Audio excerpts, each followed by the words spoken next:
Ar-Rahim. The name of God, the most gracious, the most merciful. Every chapter of the Qur'an begins with, in the name of God, the most gracious, the most merciful. Bismillah ar-Rahman ar-Rahim. Let me start off by saying, Assalamu alaikum and Shalom al-Khaim to your siblings that are in the room. I usually start, for those that have perhaps witnessed or listened to me speak before, usually start any talk or any discussion with Musa's dua in the Qur'an, as he was accompanied with his brother Aaron to meet Pharaoh. I'll read or recite the dua in Arabic, and then after that I will translate it. Allahumma shrah li sadri, Allahumma shrah li sadri, wa yassir li amri, wa hlul uqdatan min lisani yafqahu qawli. Allahumma shrah li sadri, O Creator, open thy breast. Wa yassir li amri, and make my affairs easy. Wa hlul uqdatan min lisani yafqahu qawli, and undo the knot in my tongue. That's what it is that I have to convey to all of you today, to share. And I am here only to share. Reaches your hearts, your minds, your soul. And this becomes really crucial in terms of the nature of the war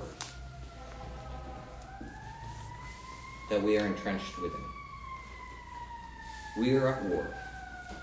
And we have been at war for 533 years. Now I can talk a little bit about the nature of this war. Honestly, I have some things I plan to say and some things that in English lingo will wing it. But we'll see.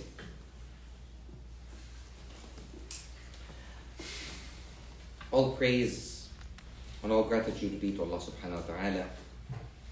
Medicine for nightmares. This space holds a special mark, I think, in all our hearts. I first came to this space less than a year ago when I started to talk about my book, Islam and Anarchism, and I was very, very humbled to be here. Khan, Josiah, but really also all of you, all those who might be listening, as well as two beacons of light in my life, Zakaria and Hannah in the back.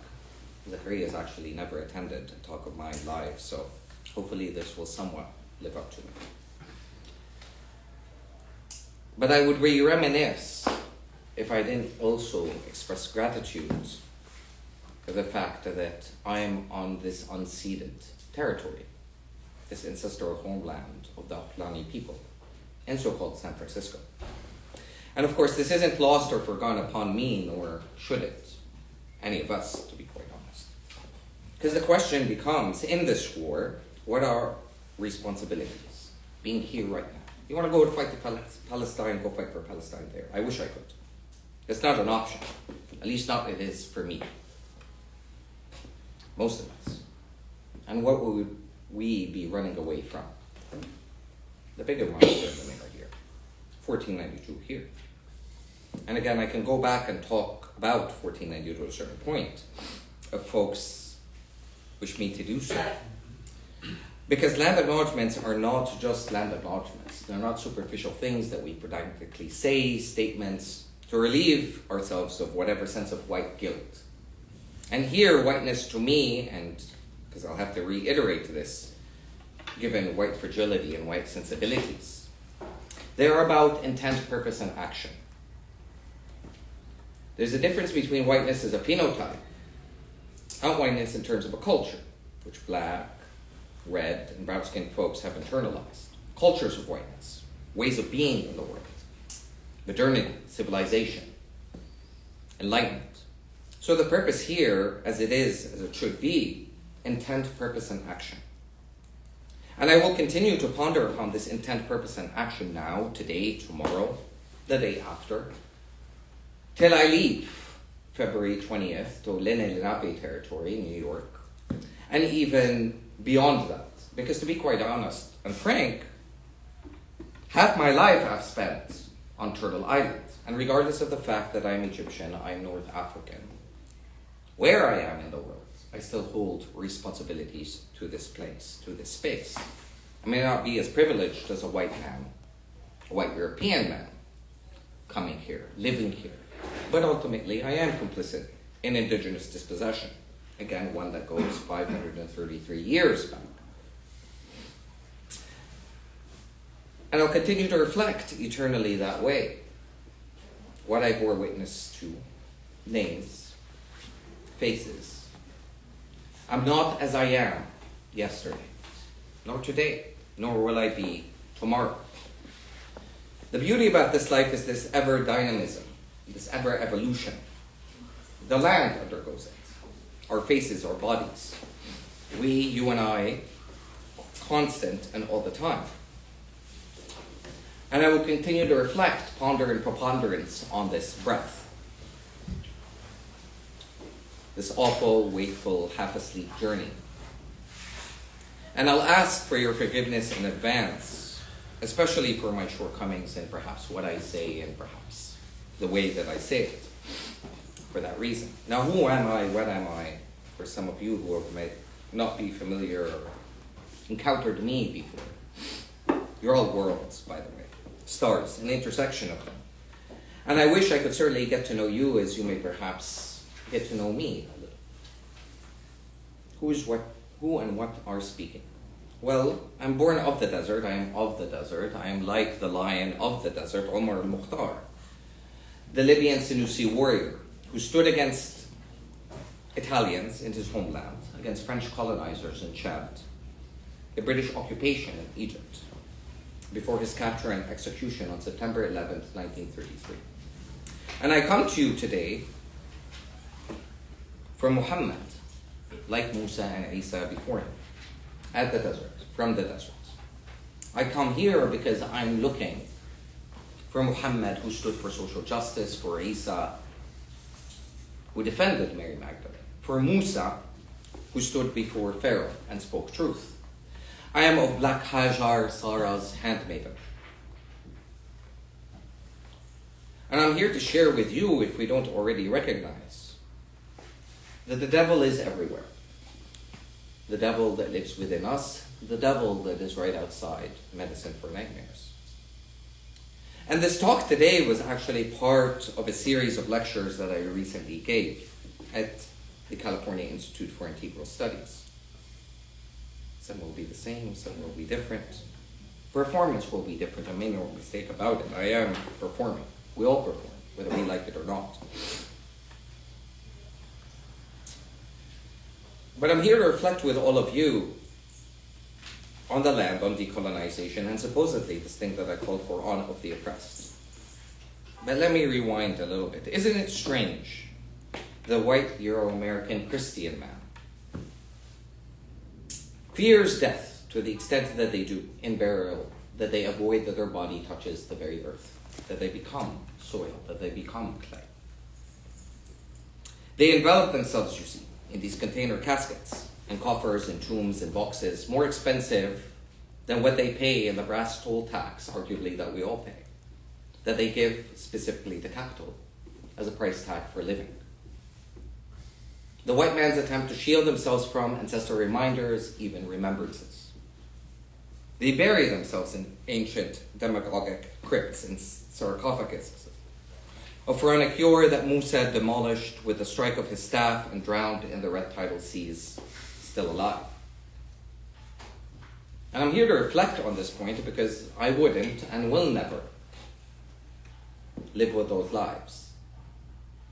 Those lives and those lies that the devil promotes. And here again, I'm speaking beyond the white man himself and the culture that the white man accepted and that people of color buy into. Black, red, and brown-skinned folks with white masks, for not call them. But this is what the devil promotes and crowns himself with. So you who call yourselves Americans, English, French, the crusading Christian West,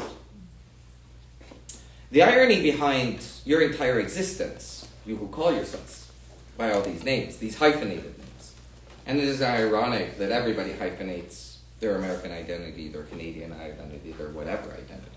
The African American, the Egyptian American, the Native American, the Black American, the queer American, the this American, the that American. Yet the only American that doesn't have to hyphenate their name is the white American because they're assumed to be the native of the land. But you can't help yourself, those who call yourselves Americans, but feel that there's something that you can do for me, a Muslim, an Arab, a North African, for me and my people.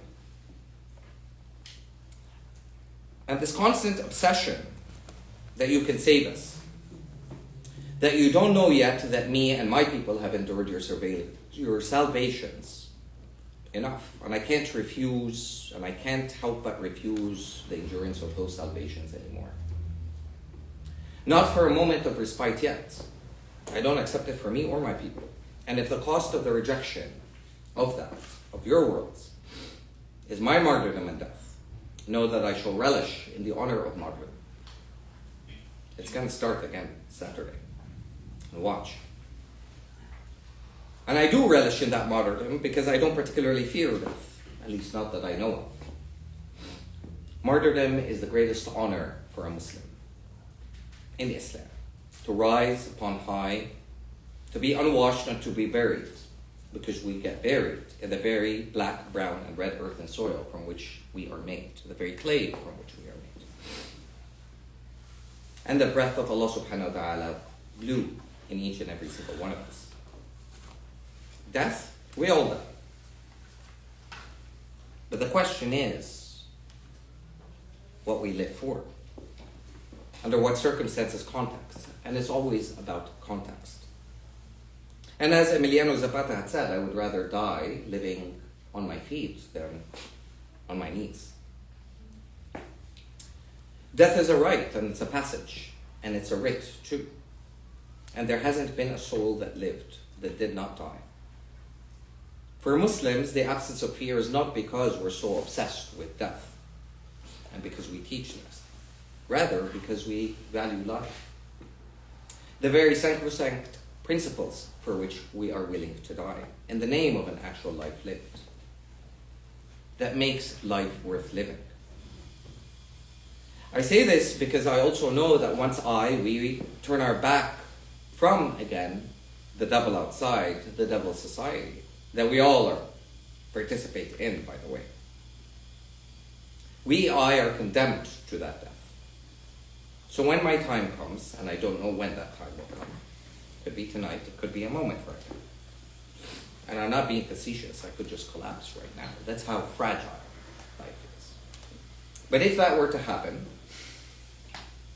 do bury me, as a martyr is without a casket.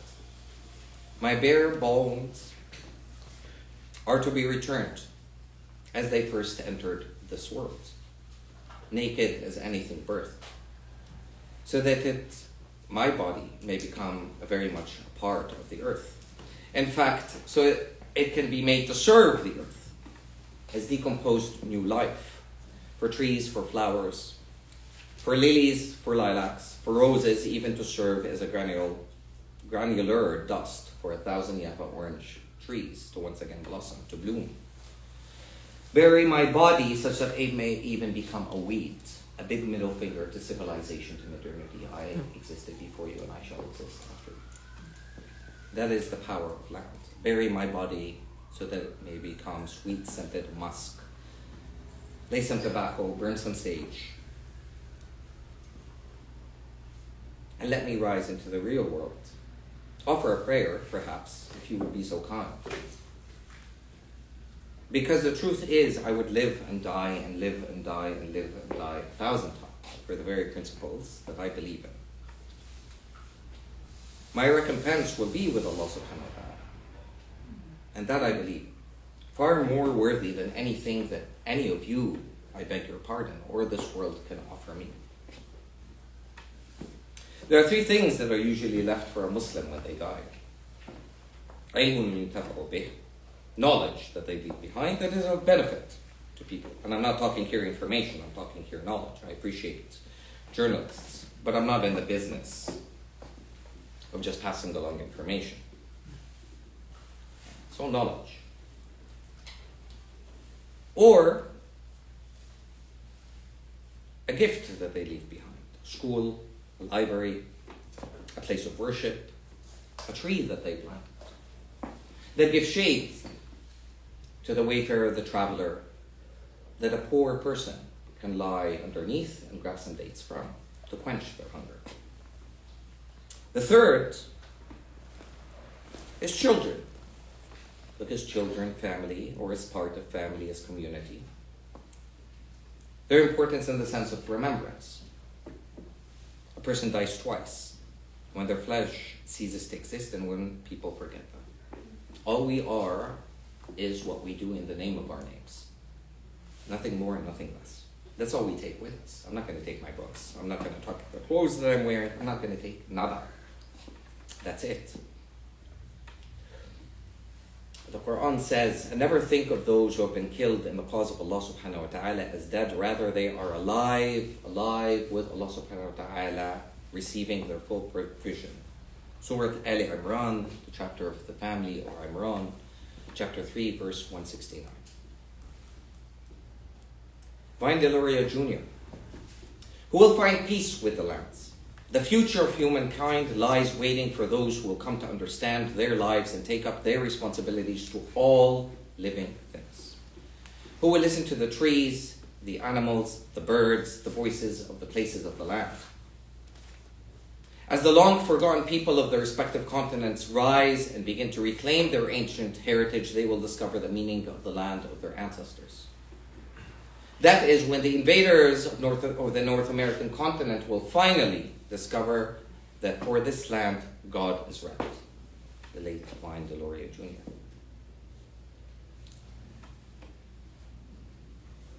I'm a stickler for words. So when I hear things like the Israeli entity, the Zionist entity, the American entity needs to be dismantled, I tune out. I understand from my perspective, you see, and this is, I say this, I may come off as arrogant, I really don't mean it that way, and I'm happy to be challenged. It's stupefying that the person in front of me doesn't know what the fuck they're talking about. Let me explain why. Because to dismantle this and that is to assume an investment. What Fanon, what Coulthard, Glenn Coulthard, Prince Fanon, Leanne Simpson, and so many others refer to as a politics of recognition. That means that I already acknowledge that the structure, the system, and mind you, we do live in a structure. It's a settler colonial structure here. It's a crusading settler colonial structure here. Society built on manifest destiny, doctrines of discovery, Protestant conceptualizations of poverty, Victorian notions of gender and sexuality. And God we fucking trust on the dollar bill. Don't come and tell me it's a secular society. But anyways, I don't go to 1492, that's always infuriating, but fundamentally important to setting the tone of this conversation. That means that I'm out to dismantle the so-called settler state. Ha! Been tried, good luck, all the best. That ain't my project. In what world, in what delusional world, do people, Twitteratis, academics, activists, whatever the hell that you want to bring up, who spew this nonsense, do they intend or do they think that they can, quote-unquote, dismantle the prison, the pharmaceutical, the agrochemical, the school, the medical, industrial complexes? Good luck with that. It ain't gonna happen. Divestment, you see, that's a different question. That's a different word. That's a different term. And we are living in Orwellian times, and this is why I'm a stickler for words. Forgive me. First they steal the words, then they steal the meanings. Words like axis of evil, war against terror. Children killed are referred to as collateral damage. CIA kidnappings, extraordinary renditions, euphemisms. Words that have been placed on our tongue, we don't know the meaning of, and that we spew, dismantle. No, divest. Divest from whom? Mommy and daddy. They're the real eatable parents. What do I mean by mommy and daddy? The nation state, the settler state, any state, any state. I don't care if we're talking about Cuba or Venezuela for that matter. What does daddy teach us? How to control, how to become authoritarian, how to judge one another. Did you all judge me? Yeah, you did. And there's no question with regards to that element of judgment. We all judge one another. It's the ethical, political criteria by which and spiritual criteria by which we judge somebody. But that's what daddy teaches us, to categorize people, to look, oh, person wearing this, person wearing that, and you begin to quantify in our own minds, psychologically. But then there's mommy, capital, transforms everything into an instrument of utility. Che Guevara on a t-shirt, a symbol of anti-capitalist resistance on a shirt, right? MLK Day, Valentine's Day, for love. Queer pride, well, we got something for that too. No matter homo nationalism and pinkwashing, that's irrelevant. So divestments. And that's a different strategy and a path altogether. Why? Because it involves building alternative worlds. There's a difference between organization and mobilization. 15 months of a genocide, 533 years here. There's a difference between the Panthers and the Zapatistas and what they're doing and the mess that has been happening outside on the streets. And strictly that, because I'm not opposed to direct action or that people mobilize for Palestine. It's great, you're on the streets. What did you create? What did you organize? Kwame Ture said it. There's a difference between mobilization and organizing. Mobilization is about issues. MLK is a great mobilizer. Malcolm, he's a great organizer and mobilizer, on the other hand. Panthers, they organized. Zapatistas, they organized for 10 years in La Cundana jungle. What have we built? So it's being in spaces like this that make a difference. This is the safe haven. This is the sanctuary. And there's a lot to say about that. Organizing is not the same as mobilizing. So it's not about street protests, where you have conservative Muslims that are against critical race theory and gender and feminism and queer studies and so on. Right next to anti-Zionist, right next to an Islamophobic and anti-spiritual left. Right next to queer communities. Okay, free Palestine, what the hell does that mean? Nobody can tell me what that means. Not even people from the same encampment. The same ideological pandering can tell me what a free Palestine means. Will it mean Hamas's understanding of fiqh, of jurisprudence? Will it be the Islamic jihads? Will it be Fatah? Who? Who's Palestine? I'll get to that point.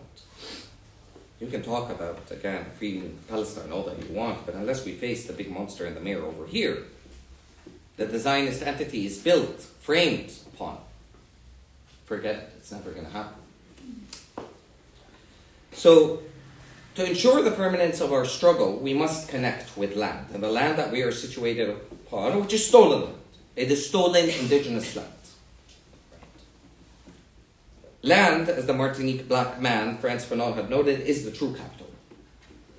Fanon, who taught that the ultimate lesson and goal of insurrections is that you do not disorganize a society if you are not determined from the very start to smash every obstacle encountered, and the grandeur and weakness of spontaneity. The antidote to the devil that exists inside each and every single one of us, including Muslims, and I say it out loud, including Muslims,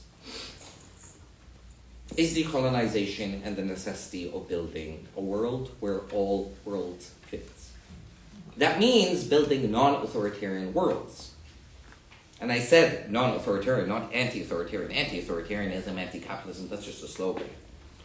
Part of the Qur'an of the oppressed means going back into my own traditions, my own value-laden systems, and developing non-capitalist, non-authoritarian concepts that exist within my own traditions.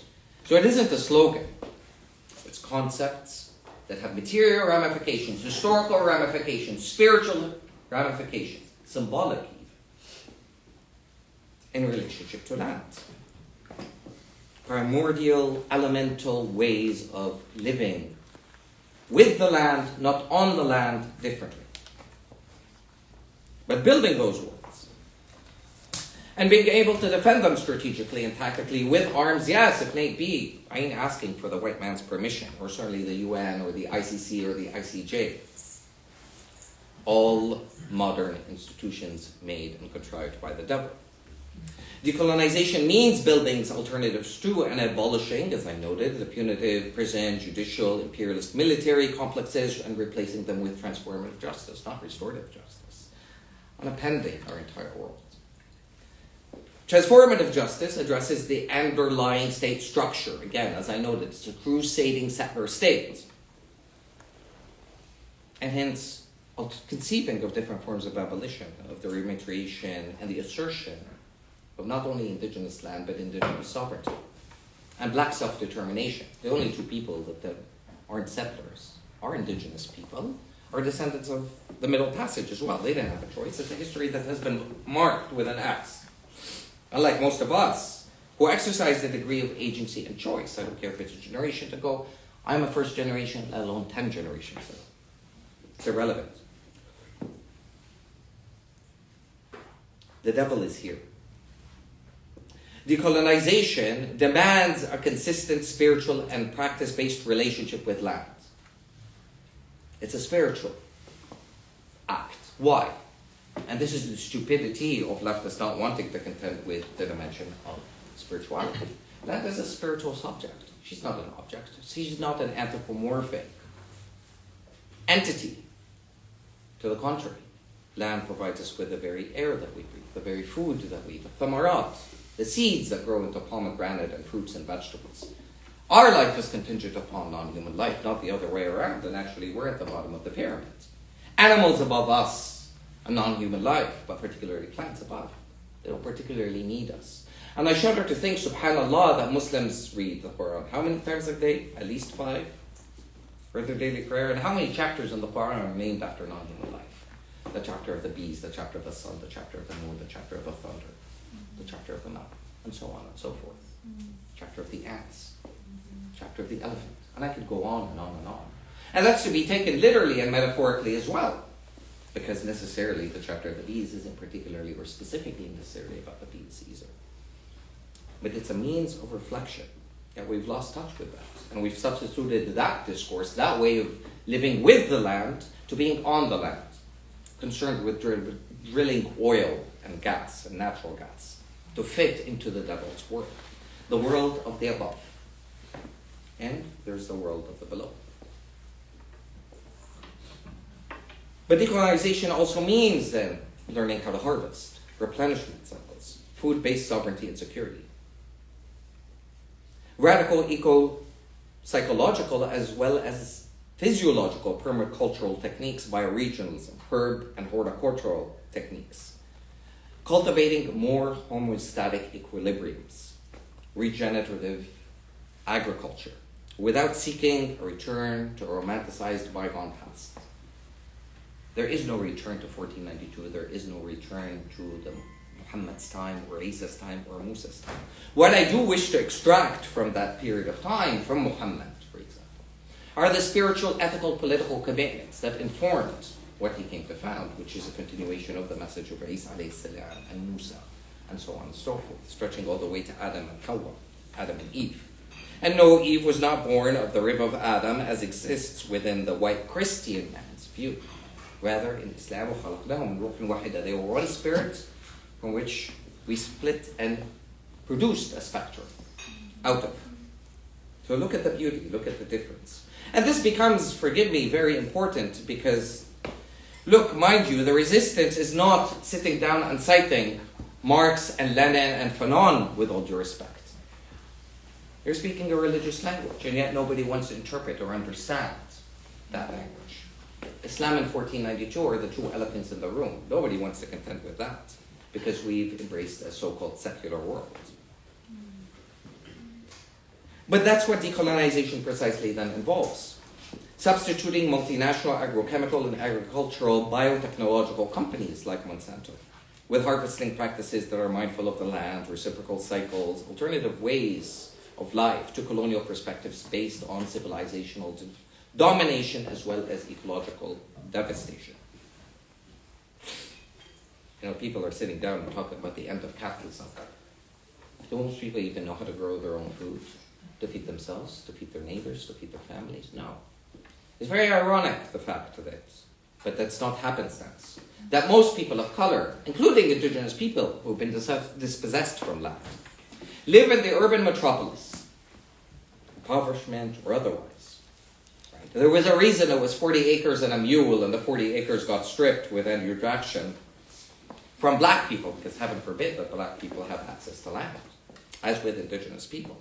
Yet who controls the white space, the white landscape, the white land that exists, and who's armed to the teeth, and who feeds the metropolis? It's a question. It's European man. So what are we talking about insofar as decolonization then? Are we fooling ourselves? Are we content with living the lie? Or are we keen upon the question upon liberation? Because to me, and for my people, as far as I'm concerned, I'm sick and tired of talking about the language of resistance. Resistance is a reactionary act. Surviving is a reactionary act. I want to talk about thriving. Do our people not deserve to thrive? Liberation is an active sense. So resistance and survival are insufficient to me. And that's part of the logic of, like I said, decolonization.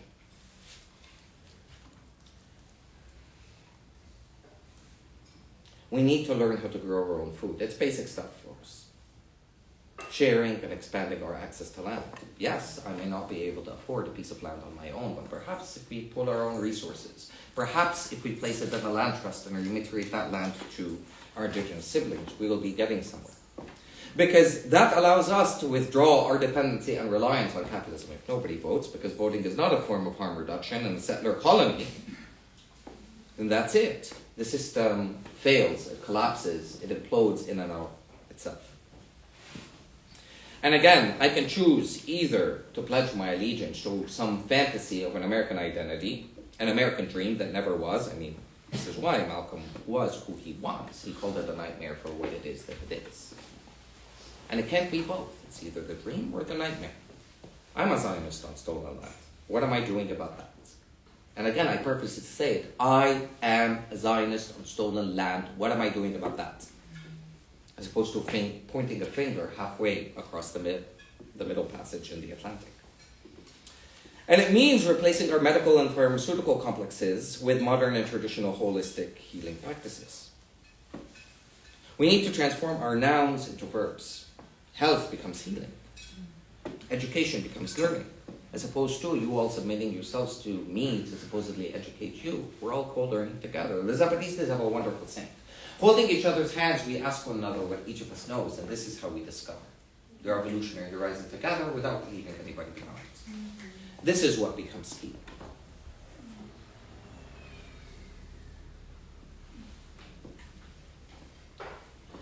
There's nothing that this capitalist insurance tabulate of dollar-cent figures and the devalued redressing of human misery, shackling and death, which no price tag can be assigned to, can offer or should offer us to be sufficient. In Canada, the settler state over there, the crusading settler state over there, comes about and throws hundreds of billions of dollars insofar as indigenous people that have undergone the residential school experience. And the effort of what? That take this and you never bring up the key element of land. But land is what restores dignity, life, breath, a sense of spirit. How can one love without spirit, by the way? How can one die without spirit? Yet the lunatics on the left, and there is no, of course, homogeneous left that would proclaim that we need to be and abide by secularism, despite a dearth of leftist spiritual trajectories that exist, especially for Black, Indigenous, and people of color traditions, be it from anarchist or Marxist, and so on and so forth, perspectives. So our failure is our inability to dream dangerously again in so many different ways. We are caged, we are locked in the prisons of our own imagination, given projects that the white devil and their way of life have imposed upon us. You see, if colonialism stole anything, it is our ability to dream dangerously again. Liberation beyond the nation state, because supposedly we are assumed as people of color, and this is the trajectory, that the only way to achieve salvation is to use the master's tools. But as Avery Lord had long noted, the master's tools will never dismantle the master's house. So when you come and tell me, well, we need to seize the state, not only is that vanguardist in the name of revolution, but it's very ignorant and dismissive of people of color's way of life, of governance. And all the state will do is ultimately re-establish a set of hierarchies, because power is fluid right here, right now, between you. You can walk away, you can say this person is a raving lunatic, you could tune out. That's your agency, that's your power. You can even speak over me.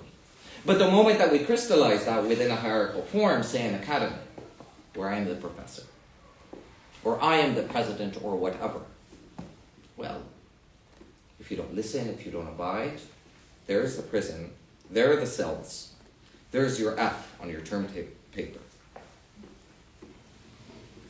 This is the problem with the state. How do we keep power fluid? How do we build non-authoritarian worlds? You see, thistle has to be managed in order to keep it from overtaking other plants. But it also helps to restabilize the soil for them. Weeds aren't so-called invasive species, though they can be perceived as such.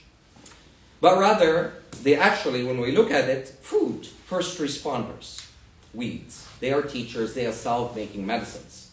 Plants that we lost actually our relationship with. I'll never forget the first time that I tapped maple syrup on Tendaniga Mohawk territory, 45 minutes from where I lived, from the sacred tree. I will never forget giving thanks, learning to give thanks to the tree, any more than I will holding my first axe, chopping my first block of wood for a warm fire at a standoff in the 2007 blockade, defending the very territory that my body, as a settler of color, was standing on, was reaping the benefits of. I will never forget skinning and cleaning my first hunted fish on my Algonquin elders' land, or even sacrificing a sheep on Eid to commemorate, if you will, the almost sacrifice of Ismail, the brother of Isaac. I'll never forget slitting the lamb's jugular vein to minimize its pain, and seeing a being go lifeless in an instant, feeling its fear, feeling its pain. I can still feel that. I can still see the lamb's eyes. And that pain, that fear became my own.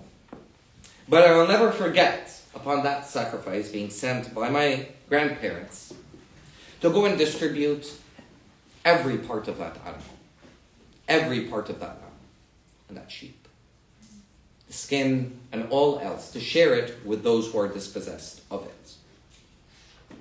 That is what becomes of a certain responsibility, if you will.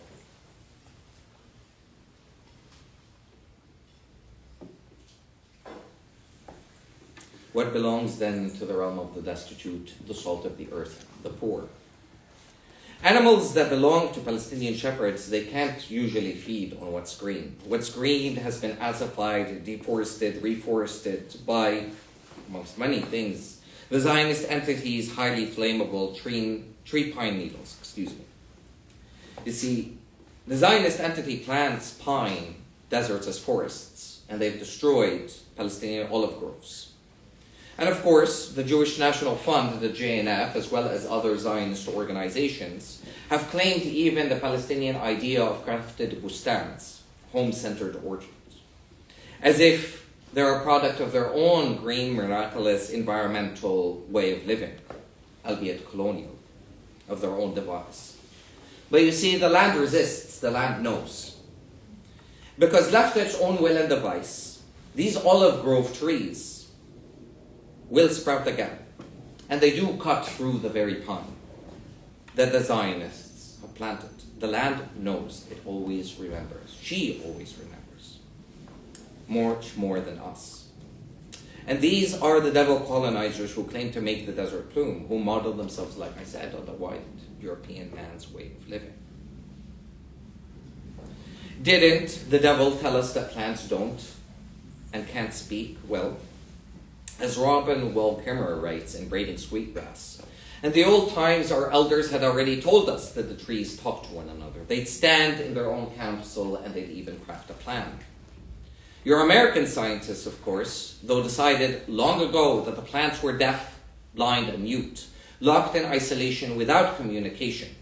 Subhanallah, that the Qur'an says, وَخَلَقْنَاكُمْ مِنْ شُعُوبٍ وَقَبَائِلَ, we created you from nations and tribes.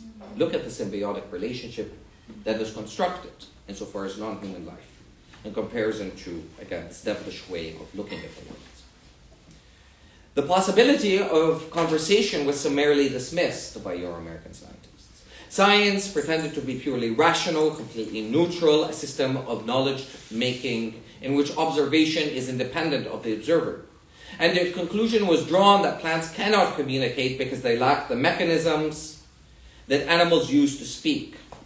The potentials for plants were seen purely through the lens of animal capacity. Until quite recently, no one seriously explored the possibility that plants might do speak to one another. That pollen has been carried reliably on the wind for eons, communicated by males to receptive females to make those very nuts that we consume. If the wind can be trusted with that fecund responsibility, why not the messages? And now only has the devil caught up to the fact that there is now compelling evidence that our elders were right. The Qur'an describes the creation of human beings in the wombs in stages, from a drop of sperm to a fully formed fetus. The Qur'an even mentions that the uterine lining is similar to soil in which a seed is planted. This is the Qur'an from 1,445 years ago. This is what our people taught us. What our ancestors teach us if we are to heed. And the Qur'an says in Surah Al-Mu'mineen, the chapter of the believers, mind you, not the chapter of the Muslims, the chapter of believers. The word Muslim actually appears in the Qur'an 5-6 times. The emphasis is on the word believer, the term, the concept, the identity, if you will, if there is such a thing as identity, though nothing is ever crystallized, of believer. Well, what are the characteristics of the believer? Well, that who does not corrupt in the earth, who minds the rights of the orphans, the poor, the elderly, women, and so on and so forth. In battle and in peace. The Qur'an says, chapter 23, chapter Al-Mu'mineen, Mu'minun, verses 12 to 14, and certainly did we create humans from an extract of clay, that black, brown, reddish soil I described. Then we placed them as a drop of sperm, firmly fixed. Then we made the sperm into a clot of congealed blood, and of that clot we made an embryo. Then we made out of the lump bones, and clothed, look at the description, and clothed the bones with flesh. Then we developed another creation out of that. So blessed is Allah, the best of creators. My siblings, because I realize now I'm at 7, so certainly there won't be time to necessarily digress. And I would like to leave room, more importantly, for me to hear from all of you and for a conversation. Like I said, we're all here to learn from one another. And I know we started 10 minutes late, so I'll just take a little bit more time. But decolonization, again, so that we're very clear, means drawing from inspirational alternatives as the Zapatistas, as La Via Campesina, drawing on dangerous dreams put forth by eco-psychological figures like Gregory Bateson, eco-feminists and anarchist philosophers like Kaya Heller, Emma Goldman, Gary Schneider, even Ursula Le Guin. It means building temporary, semi-permanent, and even permanent autonomous spaces, initiatives like here, that aren't so easy, by the way, but that allow us to resituate our relationship to land. And these movements existed through time immemorial. They existed since Seattle's 1999 anti-globalization movement and manifest themselves as squatters' movements, social centers, indigenous collectives. Medicine for nightmares. Land reoccupation and decolonization movements. It means building alternative media centers, communes, activist media networks, sustainable ways of living and liberation that even antecede Seattle that I just mentioned. We can look through the Paris and Cancun communes, the anarchists of Catalonia, movements like in 1936, Mujeres Libres, up to that which include the Mapuche Indian peoples or indigenous peoples struggle in Patagonia, Argentina, the Apu teachers uprising, for 6 months in Oaxaca. 6 months, don't tell me 18 days of Tahrir. 6 months. Where revolutions involve practical questions, you see. What are you going to do with the water? What are you going to do so far as food? The trans single mother who has 2 kids, who's paying rent, she may be very well convinced with, yes, free Palestine. What are you going to do in order to help feed her children? Clothe. Deal with the rent. If your revolutionary project doesn't include any of that, then forget it, you've already lost the battle. You don't have examples by which you can convince her, let alone the masses, the general masses, that you're going to make much of a difference. It's an illusion, you see. The masses want this, the masses want that. What do we know of the masses outside on the streets? When we turn our heads from the homeless person and pretend that they don't even exist. What masses? What do we leave behind? Our gentrified neighborhoods. What masses? I'm telling you, we just are living a fantasy, or a lot of people are living a fantasy. Myself included. It's not easy being crazy. It isn't. But what does it mean to take a province for 6 months? Food, shelter, clothing, TV, radio stations, growing your own food. Unlike Tahrir, because this was the problem with Tahrir, bread, freedom, and social justice. Slogans! What do you mean by bread? What do you mean? Whose freedom? What do you mean by these terms? What do you mean by what conceptualization of social justice are we talking about? Are we talking about Marxist-Leninism? What exactly are we talking about here? Are we going to deal with anti-blackness that is rife within people of color communities? Arab and Egyptian and South Asian and so on and so forth. Are we going to deal with black-on-black ethnocentrism? Are we going to deal with indigenous black relations that are creased by what settler colonialism? Black people were conscripted towards indigenous genocide, and indigenous people have been conscripted towards black slavery. But hence we have black Métis, black Cherokees, Afro-indigenous futurities that are waiting for us to take heed, to draw inspiration from. There is no black self-determination without indigenous sovereignty, and vice versa. And this is the reality. This is why the Black Spring gets co-opted, the Arab Spring, and we move from an endless series of causes from one to the next. Oh, right now it's Occupy. Oh, right now it's No Dakota and INM. I don't know more. Oh, we've gone to Palestine. Okay. What connects these struggles together? There needs to be a historical, material, symbolic, spiritual framing. And this is where I come and say 1492. Palestine is not a struggle for 75 years or 100 years. For stretches more than that. But examples like Oaxaca.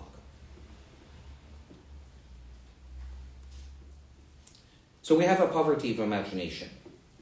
And a lot of people conceive that a life without modern states and its racial capitalist policing apparatuses and industrial complexes is impossible. But this is where I don't care, because I'm not out to galvanize the masses.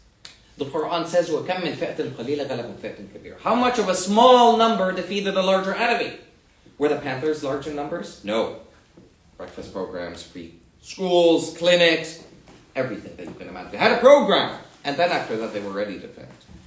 Was Musa, was Isa, was Mohamed, were the Zapatistas large in numbers? No. But what does the Qur'an say?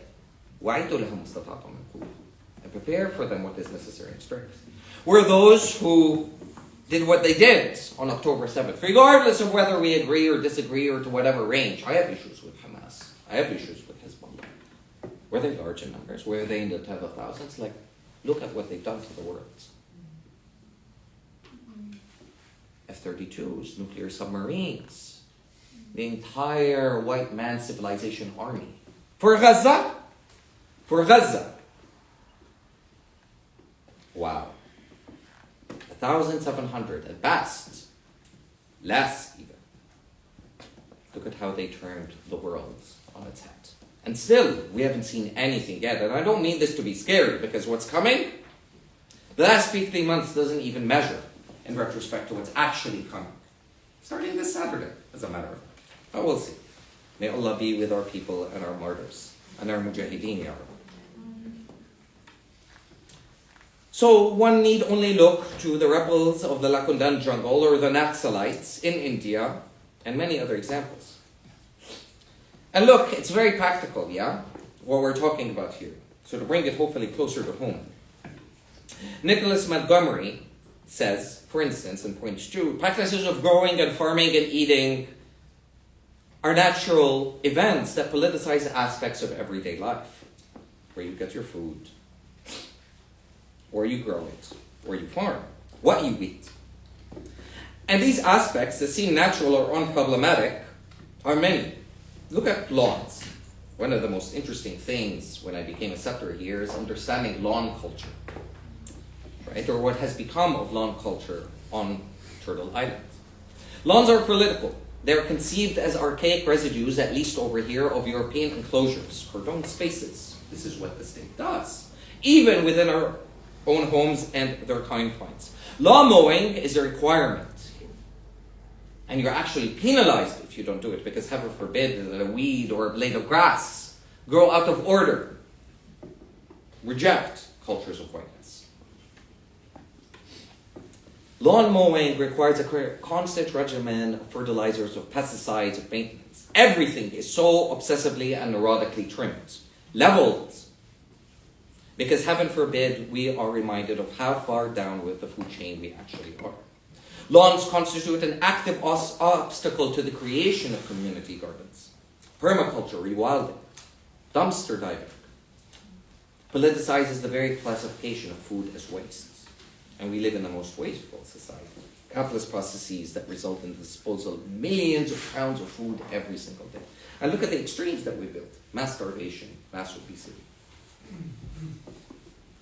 That's why I love Islam, where it works for me. Balance. And balance is a constantly moving target. We have much to learn, therefore, from indigenous people if we're to discover our own indigeneity. And to me, indigeneity is not a racial ethnic concept. Yeah? It's something that we're all endowed and imbued with, because in Islam, we are born upon the fitra, the original inclination to do good in the world. So unlike the original sin, we are born to do good. A child is born to connect with the surroundings, to not see color in other children. But we are the ones that demarcate them, dress them in pink or dress them in blue, and begin to instill within them the devil, monstrosities. But that's the original state of Islam. We're not born in sin, or rather pure, unblemished, inclined to be in symbiotic and relational contact with all that is around us. And the Shinabi Métis scholar activist Melissa Nelson writes in the original instructions, Indigenous Teachings for a Sustainable Future, our biological and psychological space is a communal ground, a commons. We cannot be separated from these places. The bones, the blood of our ancestors have become the very soil. The soil grows our food. The food nourishes our bodies, and we become one, literally and metaphorically, with our homelands and territories. Janet Armstrong, Okanagan, writes, the indigeneity she experiences emerges out of a palpable association with land, gathering its bounties with my grandchildren, and which forms the basis of my knowledge, of my experience, and therefore my identity and culture, as expressed through my indigenous language. Look at the reclamation, look at the resurgence, language, but one that the land has to provide for. Through the words which produce the land's images in my mind, in my indigenous language, I reconstruct being a part of my community on my land, and the land's images and dynamics. That reconstruction includes the physical, the psychological, the philosophical dimensions of being. James Youngblood Henderson writes, the land is not the ever-present other which supplies us with a sense of an I. What is the I when I was a wee within my mother's womb? My entire existence was mediated through her. I ate through her. I breathed through her. I even excused my language, shot through her. I was incapable of nothing as an embryo inside her womb, up until that moment of that cutting of the umbilical cord, the very severance from the land, which my mother is an extension of. All mothers are extension of. Patriarchy, misogyny, all the things that we internalize, matriarchy as well, and reproduce upon our very mothers.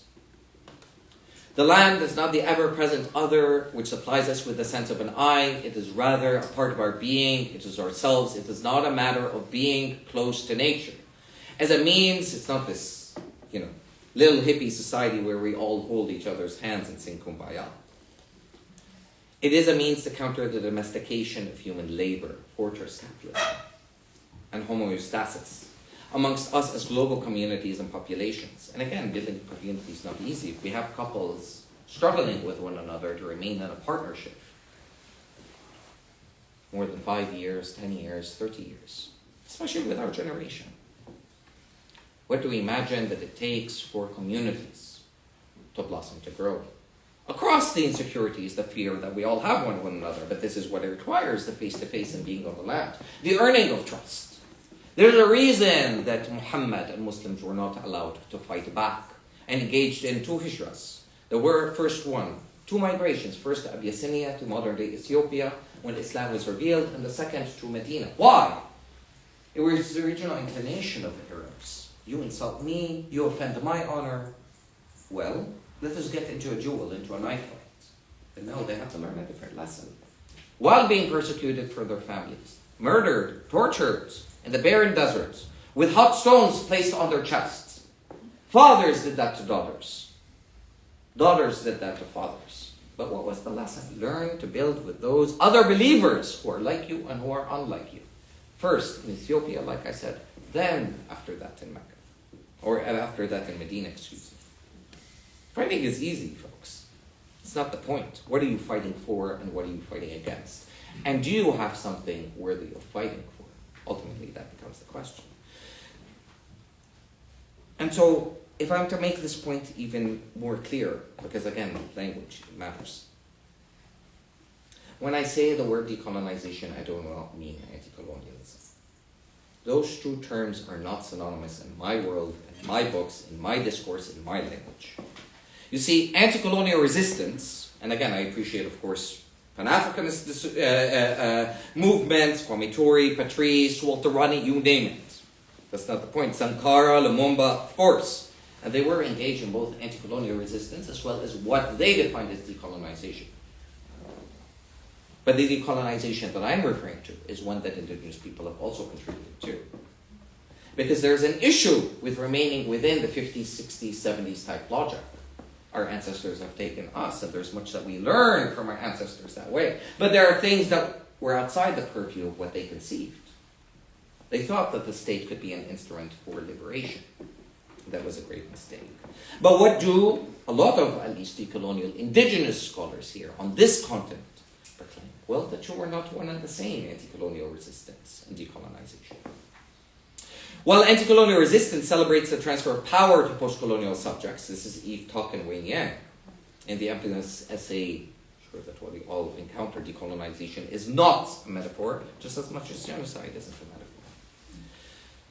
So while anti-colonialism celebrates the transfer of power to so-called post-colonial subjects, who never actually went through their traditions to develop alternative forms of government. You see Nasser and a lot of these Pan-Africanist and Third Worldist movements and Bandung and so on were anti-capitalist. But the question is how to get out of and beyond the logic of the nation state.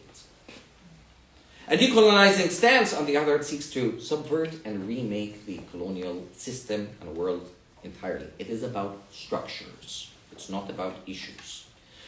In the sense, the post-colonial pursuit of resources is fundamentally an anthropomorphic model. Land, water, air, animals, plants are never able to become post-colonial. This is my problem with the Marxists. Again, I gain much from Marxism, and of course everybody should read Hegel before Marx, blah, blah, blah, blah. Right?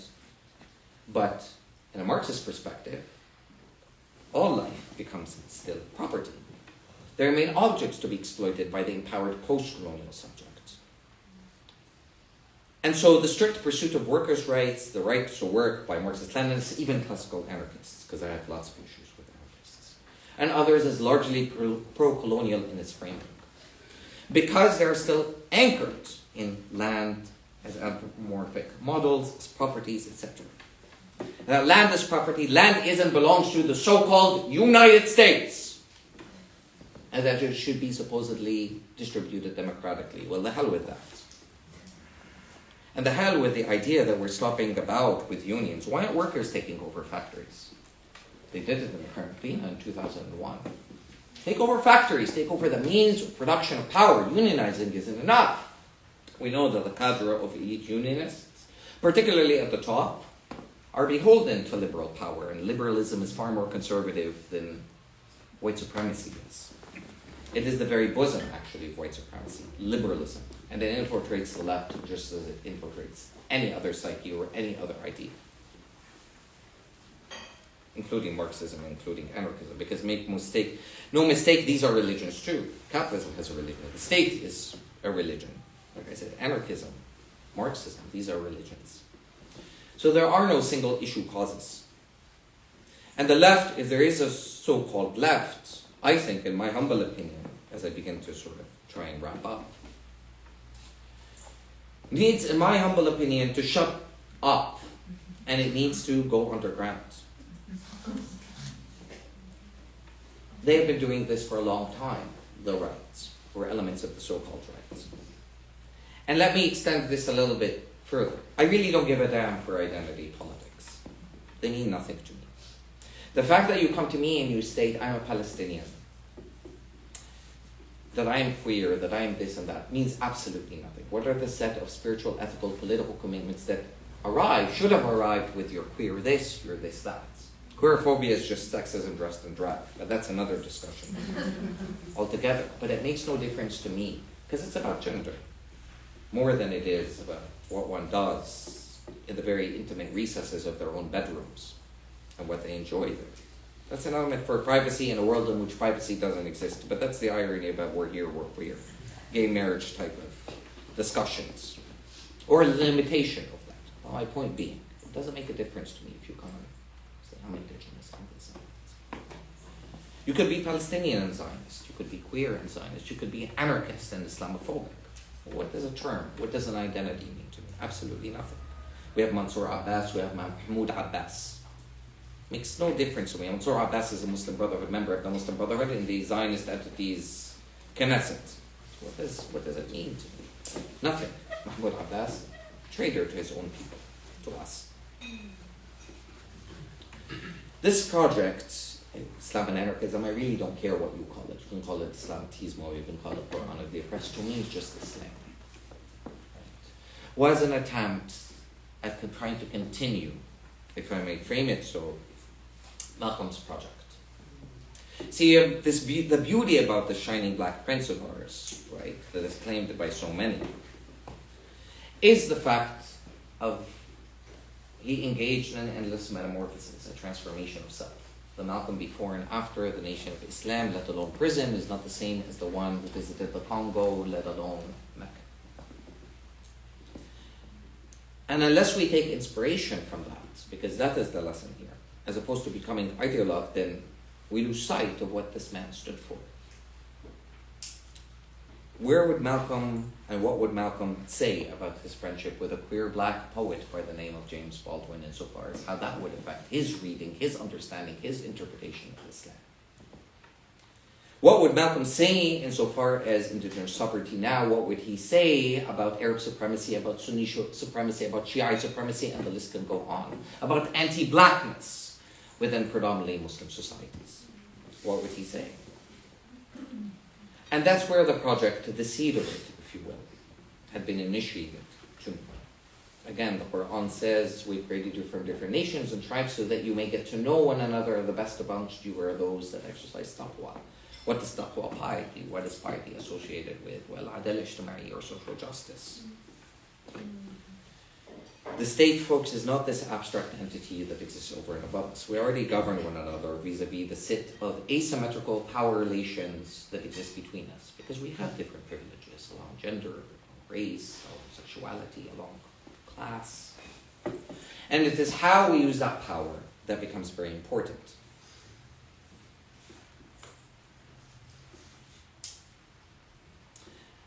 As opposed to talking about the Qur'an of the oppressed some more, and I could always do that, but I am mindful that it is 8:15, or even 1492 when I can respond to that. I want us to think about, in reflecting, and in my concluding, on this question of violence, because I think it's very important. Decolonization, as Fanon says, is an inherently violent act. I had to reconfigure and understand Islam in a way that I wasn't even raised with, despite being taught it at such a young age. And I was taught to listen to it, or listen to the Qur'an, before I learned to read.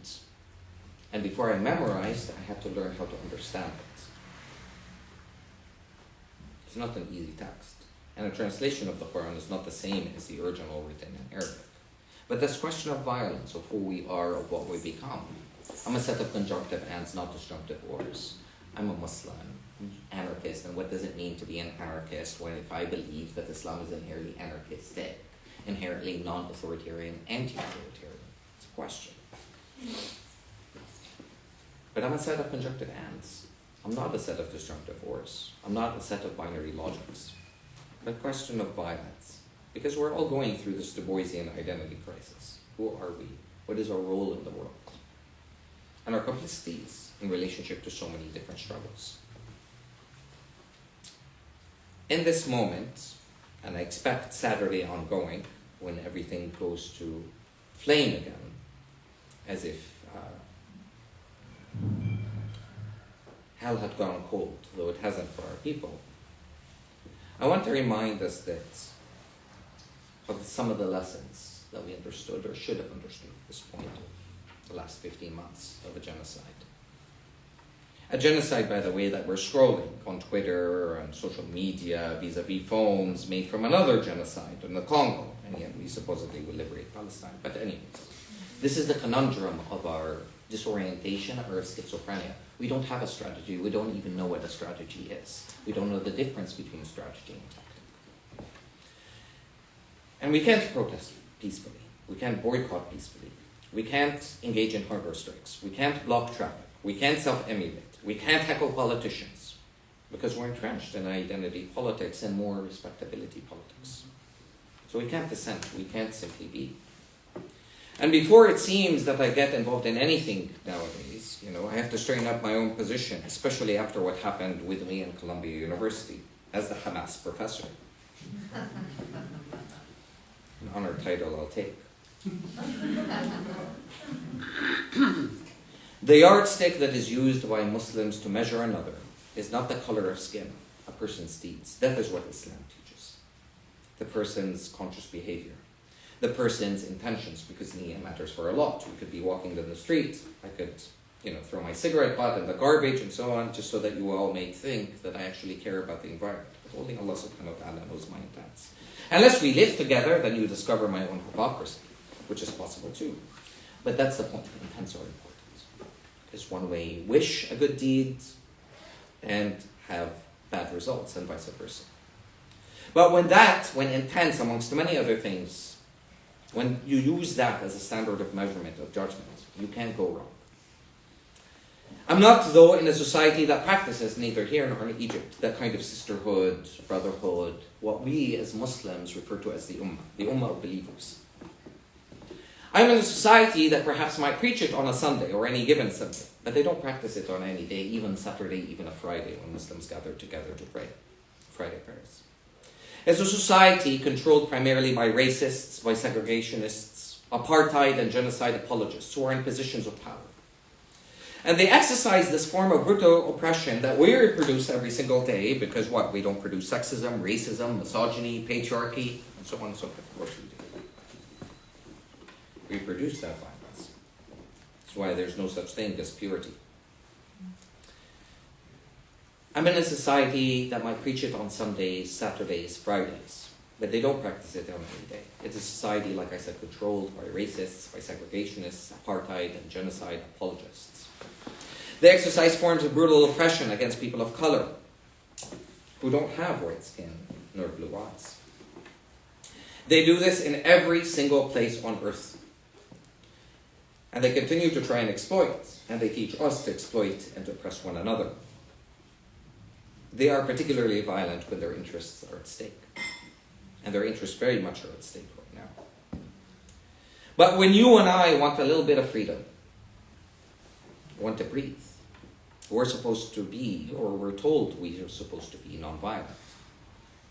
When it comes for you and I, our time to protect ourselves against lynchings, against forced mass starvation, against sterilization, against sanitizing, genociding, killing, ethnic cleansing, they tell us to be nonviolent. Oh, shame on them. But shame on us for heeding that and playing to that respectability of politics. And yet, when somebody stands and talks like Malcolm and says, no, violence is central. It is a component of decolonization. They call us, or they say, well, we're advocating violence. Isn't that what they say? We're all terrorists. When they've got a monopoly over violence and what constitutes violence. And those of us who want to survive and to live, well, we need to take a different approach. And I could never advocate any violence, at least in the literal sense, because I undergo it every single day, structurally and symbolically, and so on and so forth. Like I said, I produce it, and I acknowledge that I do. But violence in that sense is a tactic, it's not a strategy. And I'm in need of healing as well. This is why the land becomes crucial. As long as the explosive ingredients remain, then there's always going to be the potential for an explosion on our hands. And we're not going to be able to stop this with love. Love is a beautiful sentiment. But love doesn't eliminate power relations that exist between us. What does is revolutionary love. But that involves a commitment, bless you, to knowing, to understanding, to growing together, to maturity, to being humble. The most important characteristic that any so-called revolutionary needs to abide by is humility. In my humble opinion, in 45 years around the sun, I can attest to that. And despite these kinds of accusations, in which we refer to as a kind of violence in reverse, well, look at history. Rodney was killed in Guyana, Georgetown, 1980. Lumumba, assassinated in 1961. MLK, 1986, Memphis. Malcolm, 65, Manhattan. Sankara, 87. Hampton was drugged, shot, and killed in his own bedroom. Pre-dawn raid, Chicago apartment, by a tactical unit of the Cook County State Attorney's Office. And of course they had support from the FBI. And the police department in Chicago, 1969. They condemned Nat Turner until they didn't. They condemned Nelson Mandela and the ANC until they didn't. Even Toussaint Louverture, leader of the Haitian Revolution, up until they didn't. They condemned Gandhi, the anti-black, racist, misogynist Gandhi, yes, until they didn't. That's why we got to also be careful with our leaders. There is no such thing as pure leaders. Yasser Arafat and the PLO were condemned, up until they awarded Yasser the Nobel Peace Prize. And if you want to talk about massacres, and we could sit down and spend endless time talking about the Deir Yassin massacre, Wounded Knee, Abu Shusha massacre, the Tura massacre, the Lida massacre, the Saliha massacre, the Wamiya massacre, the Qibya massacre of 1953, the Kafr Qassam massacre in 56, the Khan Yunis massacre in 56, Sabra and Shatila in 1982, the Al-Aqsa massacre in 1990, the Ibrahimi Mosque massacre in 94, the Jenin refugee camp massacre in 2002, the Gaza massacre in 2008 and 2009, the 2012 Gaza massacre, the 2014, the 2018 to 2019 March, the Great March of Return. There is nonviolence for you. 2021, Sheikh Jarrah, and so on. Unless we reflect on the world that we wish to organize in this war where all wars fit, while building a world where all worlds fit, unless we do it now, and we do it yesterday before today before tomorrow, we're at loss, and we're really unprepared and have not, in my humble opinion, learned any of the lessons that the past 15 months our people have been paying. And I say our people because I know you all care for Palestine. But we are here, and I wish us to reflect upon our responsibilities here. And forgive me, because I'm sure all of you already know this. So I don't mean to be preaching to the choir. But we have a lot of work to do, and we don't have the time, because we are in a state of urgency and emergency. There are three things, that distinguish this moment in time, this age, and any other time. Our Mother Earth, crying her great wail, what it is that we've desecrated, raped, pillaged of the very land. Number two, the fact that we've created endless technologies, create Hiroshima's, Nagasaki's in an instant, in a moment of time. Those two on their own are enough. But the sad catastrophe is the fact that we're on different canoes, different boats, heading towards the Titanic. And we're steering for it anyways. And everybody proclaims to know the truth. In concluding, I'm sorry if I gave you all a headache. I really would like to express again my utmost gratitude to those at the beginning, to all of you, my kumpas, to the space. But I'd really like to dedicate this, like I said, and this talk to our Mother Earth, the land, the Panjiric Desert from which I hail, the jungles of Chiapas, where I had the honor of living, the rice fields of the Kalinga in the Philippines, the Igorot mountains of Sagada. I really dedicate this to our mother, the land, her ravines, her rivers, her lakes, her streams, her very random raindrops that become oceans. This is the war between earth and cloudy sky, but it's a cleansing and a blessing of this rain. I dedicate this talk to all the mothers who were, are, and who aren't. To my mother who lives, to Hannah's mother, whose memory, inshallah, may she be always a blessing. I dedicate this to all our mothers who gave birth to all of us, to Palestinian children also, to indigenous children, but particularly Palestinian children at this moment. Children like 6-year-old Wadi al-Fayoum, on October 14th, 2023, was killed after he was stabbed 26 times by his white landlord in Plainsfield, Illinois. 26 times by a landlord who used to play with him. What would make that landlord snap? It's a question. I dedicate this to Hind Rajab, a 5-year-old murdered by the Devil IOF soldiers on January 29th, 2024, after being fired upon 335 rounds in a car in which she sought refuge in. Let us ponder upon these two examples in Palestine and here, of Palestinian children, of native children, on stolen lands. To all the mothers and the children, Black, Indigenous, people of color, are the very salt of this earth.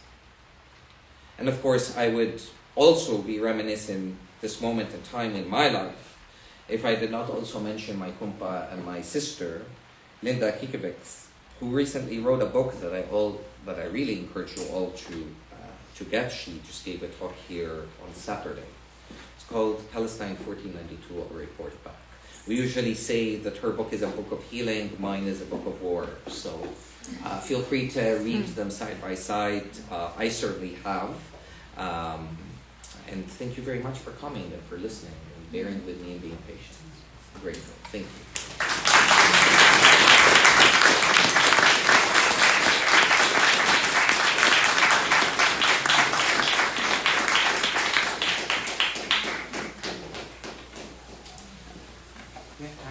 Yeah, definitely. At your service.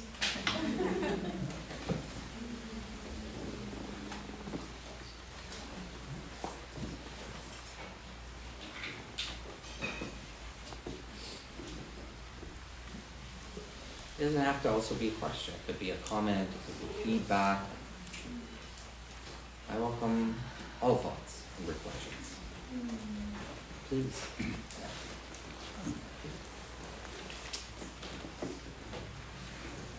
You say it's foolish to think in terms of dismantling the state. Mm-hmm. But what if the state itself is in a state of crisis and is engaged in self-collapse in many of its systems? Thank you. It's a great question, but I would respond and say that's a great assumption. I don't think the state here or anywhere actually is in a state of collapse, particularly here. I think the state is consolidating itself. It's preparing concentration camps out at Gitmo for illegal immigrants. And soon, and I'm telling you right here, right now, the next concentration camps are going to be on that street. And you know who's going to include? Muslims and lefties. What in France are referred to as the gauchist Islamists, the leftist spiritual fusion. That is what scares the right for the most part. You know, there's a reason that I was being referred to as not only the Hamas professor, but being quoted as saying, well, he's not out to just destroy Israel, he's also out to destroy America. Now, of course, to me, decolonization, abolition, or recreation, they're not destruction. But okay, let me run with that possibility that the state is in a state of collapse. What are you and I going to do for food and water tomorrow, if that's the case? If it does indeed collapse, and it's not going to. As you're just going to experience more people in the below, you and I, we're going to face the brunt weight of that collapse. It's going to hit the below. Assuming that that is precisely how it happens, and I'm not saying or dismissing the fact that we're going to be crushed. We are being crushed already. This is why I love Agent Orange coming back to power. As controversial as that is. Right. We saw liberalism exposed naked for the monster that it is, and right-wingers are liberal too when it comes to economics or otherwise, just not so much socially. All right. But the question remains, what are you and I going to do? Because they have their white farmers, they have their Monsanto, they have a lot of things. They are far more organized than we are. And they've been planning this for a very long time. Project 2025. That he supposedly did not want to cite or quote from, but he's applying it. Show them. What are we applying? We're tearing each other. The left loves to tear each other apart. And this is another topic because I often write, I often speak about the conflict resolution idea or the ethics of disagreements in Islam. Because there is an ethics, whether Muslims are applying or not, that's a different story.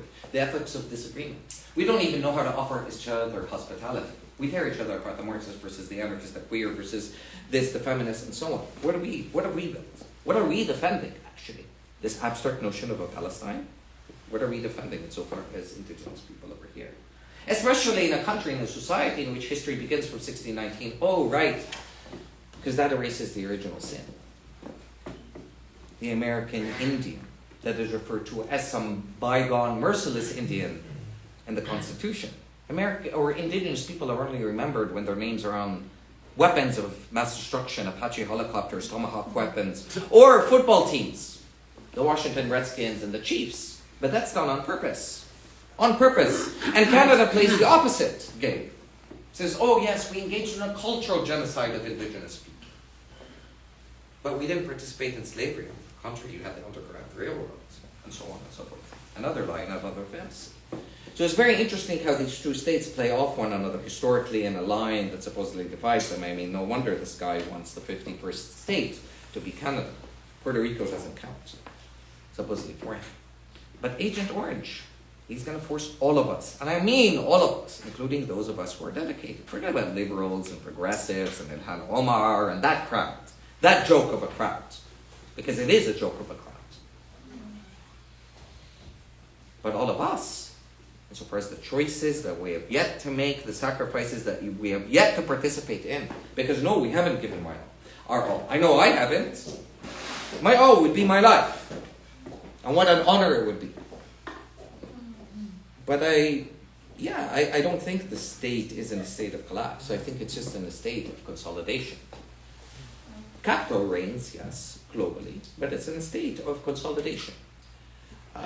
The question to me, or for me, is whether it collapses, whether it's consolidating, is what are we doing as people of the below?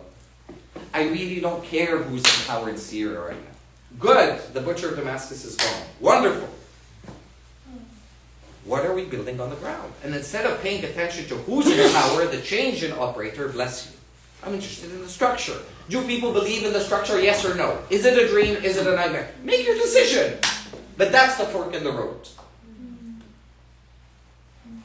And if it is a nightmare, what are we building? Where's the medicine for that? What are we building? Tomorrow, the day after, and so on. Are we going to get to know one another? Who's going to buy the lands? Is that going to be the single decision maker? Or what if most of us can't afford land to remitreat it, to center indigenous people, etc.? There has to be a process. And indigenous people need to be at the heart and the center of that process. And no, like I said before, just because somebody calls themselves indigenous doesn't mean they're a fellow communist. You could be indigenous and Zionist. You could be a whole lot of things. The two people that I share spiritual, ethical, political commitments to. Even the importance of spirituality. Land as a subject. Okay. Go decolonize, work through your traditions, even Christianity. Establish that understanding. And let us bind our hearts and our efforts and our labors together. So to me, that is what concerns me. Collapse or no collapse. Whether we're being hauled into concentration camps or, like I said, it just collapses on us. We are the world of the below. And we all migrate, you see, between different tiers of the state. I work within academia. I get some privilege of that. Well, not in academia right now, but certain privileges. But we all operate in these inside-outside kind of spaces. But what if we were to build a different form of world? Certainly a lot of us can be more free, more autonomous, collectively together than otherwise. So, yeah, hopefully that's it. Please. Assalamu alaikum. Really appreciate what you said about anti-spiritual sentiment, and curious what becomes possible when we do the remembrance of spirituality. Like what becomes possible in our imagination, and in a way that also doesn't, I want to emphasize, like doesn't fetishize Islam or fetishize what people understand as the resistance within Islam. Just what becomes possible in our imagination. Thank you. That's a great question. Now notice that when you were speaking or mentioned spirituality, I did not get into the Qur'an of the oppressed, why I rely on the Qur'an specifically. It's because every single Muslim on the face of the planet shares that one text. Whether you're part of the nation or whether you're an Ismaili or a Sufi or a Sunni or a Shiite or a Twelver or whatever, we all rely on that one text, so that becomes my barometer of caliber to judge all Islams. And I don't refer to myself as a Sunni. But the point behind saying that is there is a distinction in Islam between spirituality, the closest approximation is the word ruhaniya, versus iman, and hence mu'mineen, or the concept of believers, as well as deen, which often gets mistranslated as religion. But so if we were to get the heart of your question, which is spirituality, well, again, if we were to go to certain things like language, Islam is often mistranslated as submission. That's actually the wrong translation. And Muslims and non-Muslims will repeat in a Orientalist fashion. Islam comes from the Arabic letter root verb, sallama, sin lam mim, willfully deliver, to deliver upon choice. But why is it mistranslated submission? To give the impression, again, as Orientalists have accepted, just as much as they accepted terms as Mohammedanism, Islamism, all these isms, to give this impression that we don't critically reflect when we bend our ears to the sky 5 times a day. Ijtihad and jihad are collective affairs. There are verses in the Qur'an that nobody knows the meaning of. Chapter 2 of the cow, alif lam mim, 3 Arabic letters to conjoin to form an Arabic word. Nobody knows the meaning of. There are more blank spaces on a page than what's written in black. But there's other levels insofar as spirituality. And I do want to address a segment of your question, because I think we didn't talk about this. One shouldn't romanticize the maqam. I got issues, like I said, with Hamas, and the irony behind my being doxing is a Facebook post where I got say, yes, I'm with anti-colonial resistance movements, Hamas, as Hezbollah, as Islamic Jihad, but I have strategic differences with them. There isn't necessarily an alignment of values when it comes to race, when it comes to gender, when it comes to sexuality, etc. And that conversation is not happening, right? But that is part of my task, to go back, to hold these anti-colonial movements accountable, and to hopefully open up a portal to the realm of liberation. But Islam becomes very important in this linchpin, because Islam is blamed for everything. Islam is blamed as being exceptionally sexist, exceptionally queerphobic, exceptionally racist. But really, it's also because Islam's figuration and Muslim configurations is 1492. I didn't talk about that, but allow me to mention it a little bit briefly for those who might not know. 1492, and that is the framing, the historical year from which I begin my work. So not 1498, not 1917. To me, these are meaningless. Palestine, or Gaza, is actually an extension of Rafah, of the North African, if you will, corridor, and the rest of Palestine is an extension of the Levant. There technically should be no Syria, or Iraq, or Jordan, or Lebanon, etc. So if we're thinking in decolonial paradigms, I'm not fighting for a Palestinian state. I'm not. I could care less about that. And that is a fantasy within itself. It's never going to happen. Not for Palestinians, let alone for Palestinians or Jews or anybody for that matter. 1492, what happens in that year? 2 things. Muslims and Jews being referred to as savages and heathens. Savage, the racial definition. Heathen being the religious. By Ferdinand and Isabel,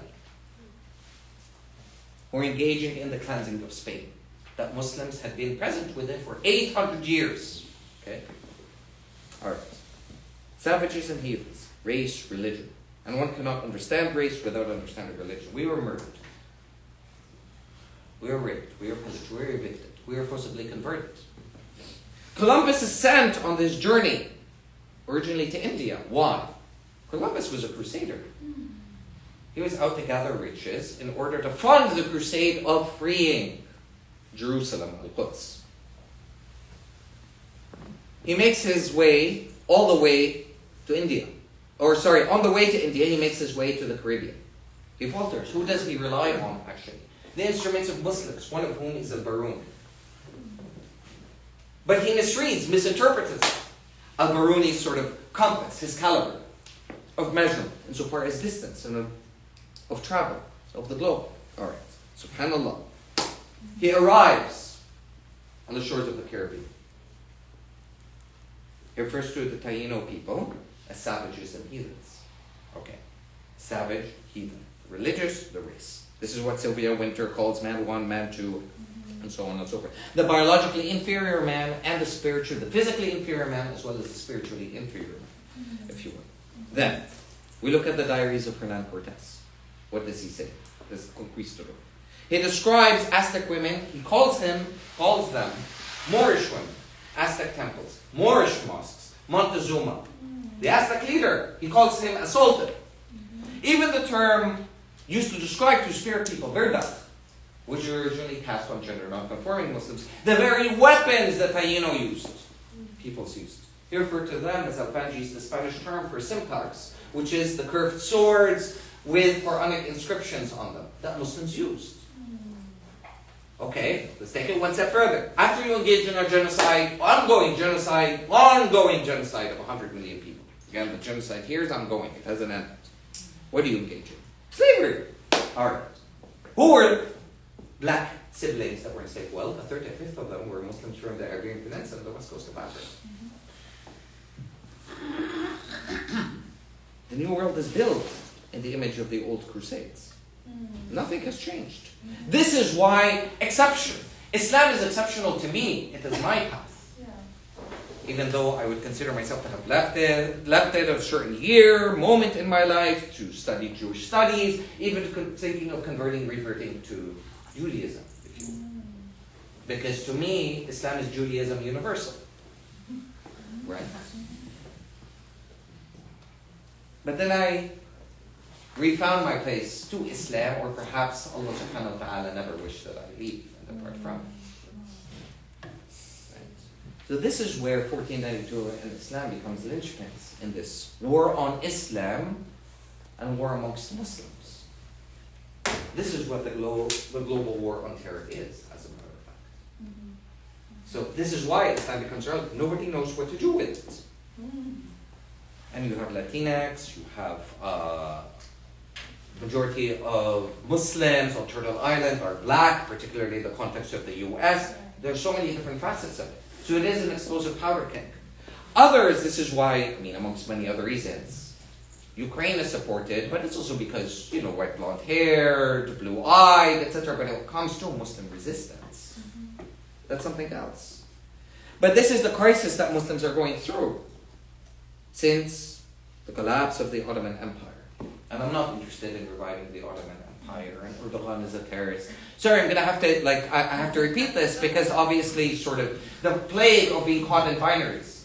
I will not be forced to choose between a Zionist, Wahhabi, crusading alliance on the one hand, or a totalitarian Russian, Chinese bullshit project on the other. Iran included. But I'm not going to feed into imperialism with regards to Iran too. I got issues with the mullah, strategy and tactic. So what are we building in this stage of collapse, wherever we may be? But to me, Islam is exceptional that way, and historically so. It's the neurotic white man's obsession, the crusading man's obsession with it, right? And the configuration and the violence that has caused and causes me. What I don't see images of myself when I'm seeing Daesh and ISIS emerge on the scene, slaughtering, having children use blunt knives in order to slaughter others. Muslims have killed more Muslims than Crusaders have killed us. We do their own bidding. So this is why Islam. And until we contend with and accept, and I've tried to the best of my ability, and it's fraught with shortcomings. So please, this responsibility has to be passed on, inshallah, to the new generation. I would like to become a farmer. I'm tired of talking, writing. It's an honor. I enjoy teaching, learning, as a matter of fact. But yeah, I wish to bequeath the same way I have been. I've been bequeathed, I guess, this legacy to pass on. So it's exceptional only in that nature. The Qur'an, let alone the Prophet ﷺ, has a hadith, and we all know this as Muslims, of close to 200 to 300,000 prophets of different tribes, different nations, because the Qur'an emphasizes the element of al-maw'idah, at-tadhkir, remembrance, thinking through our histories. Christianity is an Easter tradition. It's not a blonde-haired, blue-eyed Jesus. This is why different Christianity, the Orthodox Church, and so on and so forth differ and split with the Catholic Church and so on. So it's rethinking through that history. Jews need to do the same. Everybody has to do the same because everybody is also using Islamophobia. Look at Hindu Kaba against Kashmiris, Dalits, Malayali. Yeah. Look at China with the Uyghur. Look at, again, Buddhism. A militarized conservative understanding of it and the way that that is being deployed insofar as Myanmar against the Rohingya. Everybody's using Islamophobia. Yes. So this is why this becomes an important project. And again, we're only going to see the spread of its wings further. Believe me, there will be a Daesh 2.0 and ISIS 2.0 and so on and so forth. To them, Al-Qaeda were a joke. And to Al-Qaeda, of course, others were a joke insofar as the Muslim Brotherhood and so on. So the specter of what happens with so-called political Islam, which is a sham because it assumes that Islam is politicized as opposed to the fact that any idea is inherently political. Christianity is inherently political. What? When Isa walked into the temple and flipped the table on the money exchanging, that wasn't a political act? No, he is condemning interest, which is condemned within Islam. It's called riba. It is the exploitation of the poor by the rich, by those better off. And so on and so forth. This is what I mean. Working through anti-authoritarian or non-authoritarian concepts in Islam. Tawheed. Once I pledge allegiance to Allah subhanahu wa ta'ala, I worship no, and my covenant is to no other sovereign but Allah subhanahu wa ta'ala. I don't worship a tribe, a nation, a flag, a country that I was born. Not even my own family. That's right. Right? Khulafa. The idea of a caliphate. Well, that's a non-governing political concept that developed after the Prophet. It actually comes from the plural khulafa. We're all caretakers of the land, and caretakers of each other. Yet we want to apply it in the singular manifest form. And so on. That's what I mean. There's a chapter of shura, the chapter of mutual consultation. Working through the concepts and beginning to ground them in material acts. In relationship to, again, land with others that are like us, that are not like us. So we need to relearn Islam. Yeah. And hopefully others will also learn of Islam, because to me also, sorry, you spark so many thoughts. Again, I don't give a damn about numbers. Muslims are over 2 billion. Tell me what we need. Our resources we have. Our lands. Our Qur'an. Our languages. Military. All kinds of might. 2 billion! Yet we're as fickle and frail as the foam when it crashes into the rock against the wave. Yeah, look at the indigenous people. And here, again, I'm not out to romanticize. But the elements of resurgence, of cultural, of spiritual value, that's dignity. That is dignity. Standing for your convictions. We're so far away from the Panthers and anything that they incepted that way. Where's the nation now? This is the discourse that needs to be evoked. And sadly, the left is very constrained that way. I don't bank, again, on the left. My ummah, and it will be a very small sliver, and of course I'm honored to be a part of your ummahs too, and vice versa. We make up each other in so many points. It's a small sliver, though, that will enact that change. It's not a matter of numbers, as I recited in those 2 Qur'an verses. It never was. David and Goliath, that has always been the deal. That's always been actually the miracle of it all. So, thank you.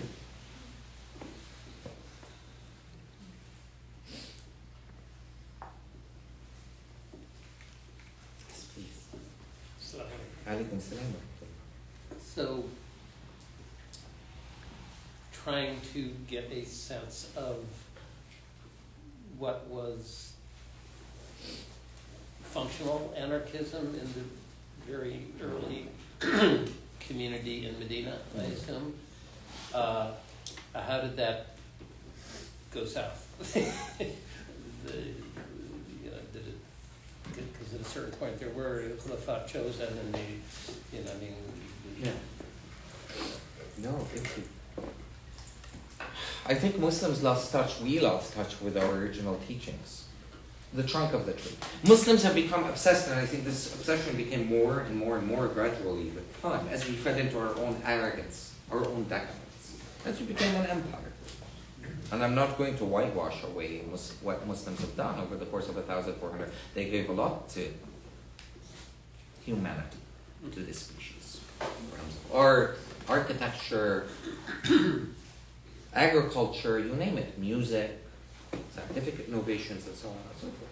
Ibn Sina, Ibn Khaldun, Al-Khwarizmi, the father of algebra, and so on and so forth. But we lost sight of the trunk, and we started to focus on the branches. Oh, the hijab, the no hijab. Oh, what did they do in bed, what did they don't do in bed? It doesn't mean that I'm not concerned with these debates, but when you lose the trunk of the tree, the adal ijtimaiya, because any prophet needs to come and convey principles, justice principles. If Jesus came and said, do this and don't do that, who would have believed? Muslims didn't fast for the first 10 years in Ramadan. It was only one thing. In fact, they used to drink.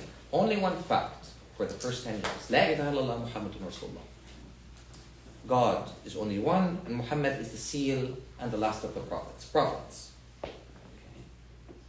And with the Medina Charter, as we know, the original nascent ummah included Muslims, Jews, Zoroastrians, Sabians, Christians, everybody that you can imagine.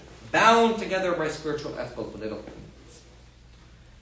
In the transition to Mecca and then onwards, particularly with the death of the Prophet, while Muslims still preserved a certain element of non-authoritarian organizing, of non-capitalist ways of being, especially after the 4 rightly guided caliphs had passed away. That mission was long gone. Because these Muslims were trained, again, revolution is an easy thing to speak of. It's a difficult thing to live. Because it means changing the way that we breathe, the way that we eat, the way that we engage in intimacy, what we conceive of our realities. And Abu Bakr and Umar and Uthman and Ali, let alone the mothers of the believers, the wives of the Prophet, everybody that contributed, had embodied that kind of revolutionary characteristic. Right? You would ask a Muslim, do you pray this way or do you pray that way? And they would be so afraid to tell you because of the weight and responsibility, the same weight and responsibility insofar as me doing the interpretation of the Word of God. Hopefully I haven't created that much of a mess that when I ascend, when my time comes, that I didn't misinterpret Allah's will or Allah's word that way, because it is a huge responsibility. And again, this is why I say humility is so crucial and so fundamental. But gradually, with time, Muslims lost sight of all that, of the basic foundational fertile soil that gives rise to the trunk.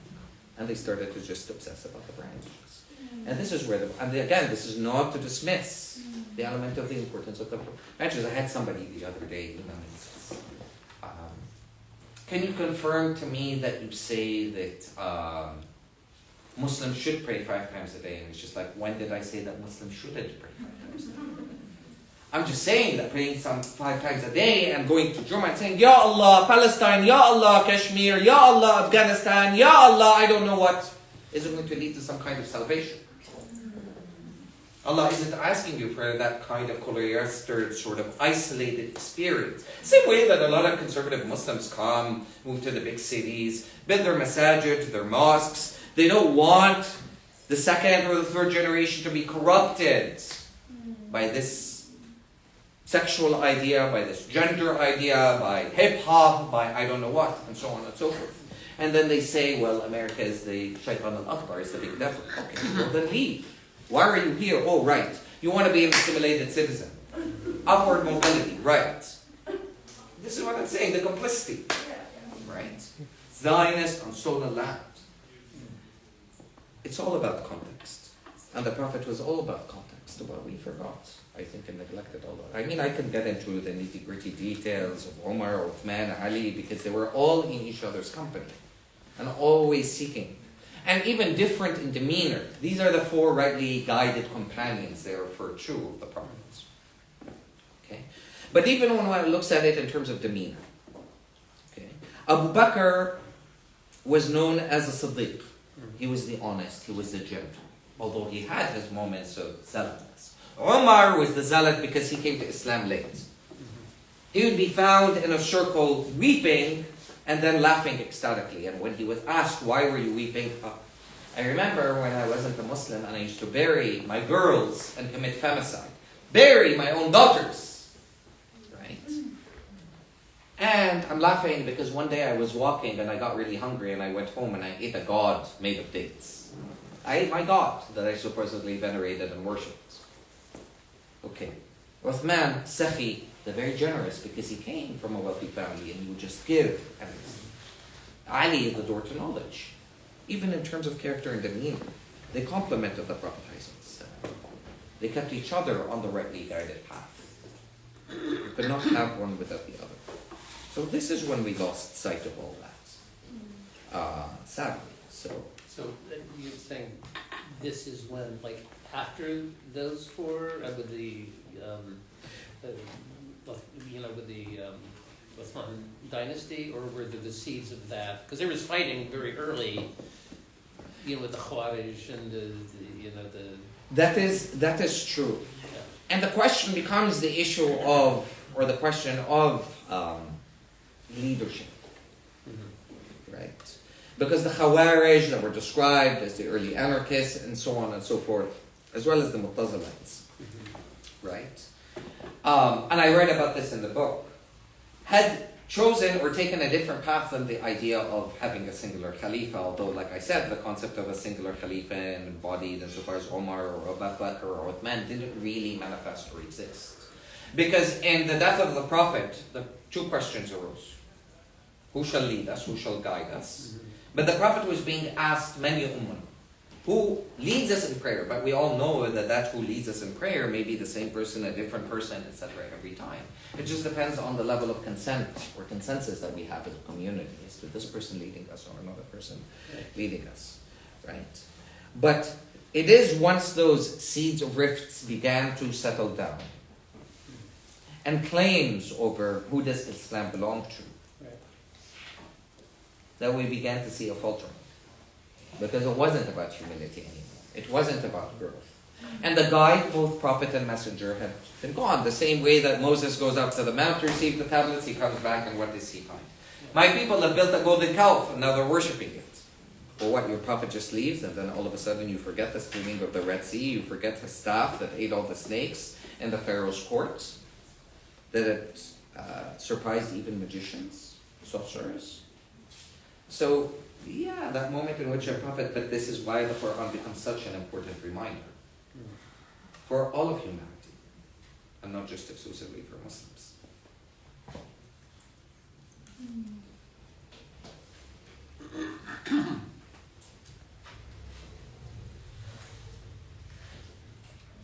Yes, please, sorry. Sorry.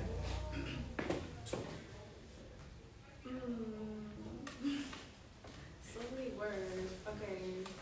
Alright.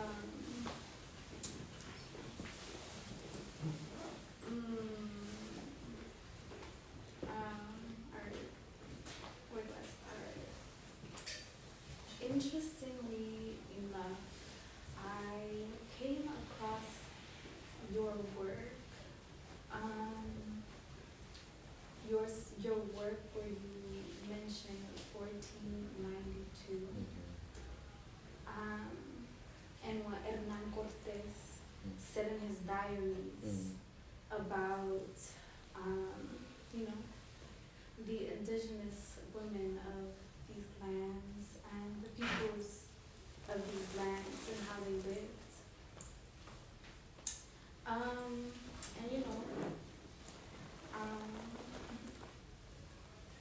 My blood, my lineage is of the peoples of these lands, right? And I came across your work after doing a lot of, I'm gonna just call it sitting in silence in my backyard, the backyard I've grown up on, the house I've grown up in.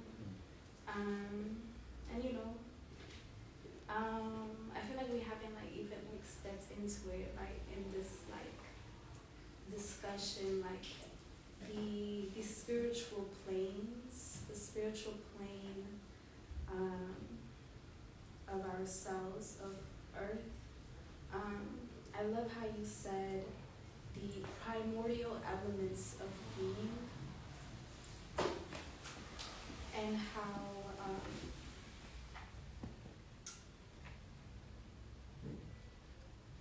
our life is contingent on non-human life, and I'm gonna connect that to the act of remembrance, but also like even like we could talk about remembering, but it's like, you know, how do we even remember? Like, what are our processes of remembering? And of course, it's a very personal,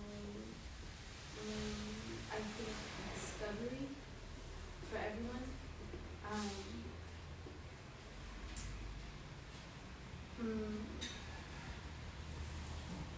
And also how in many occasions, the initiation of healing is our willingness to receive, really.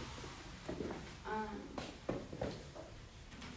you mentioned being a farmer, and that made me think about how my friend was telling me yesterday that all of the water on Earth has existed from the beginning of time, and how Earth is water planet, and how like when it rains, like it was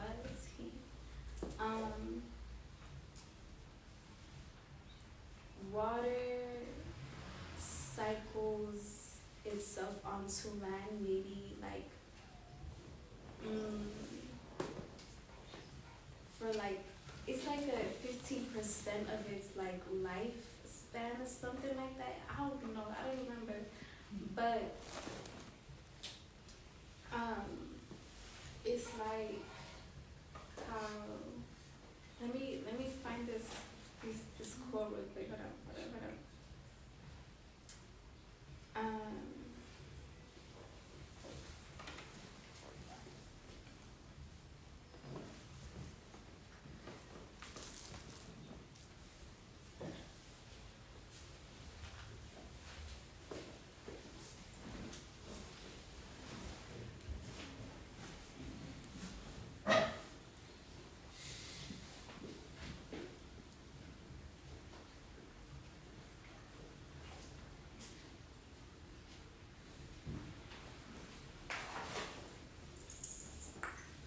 I can't find it, but I'm remembering it. It said something about like essentially when I'm buried into the earth and my flesh and my bones essentially nourish the soil, and the soil nourishes seeds, and the seeds grow into plants or flowers, and you know, that essentially is like that's essentially our existence of eternity.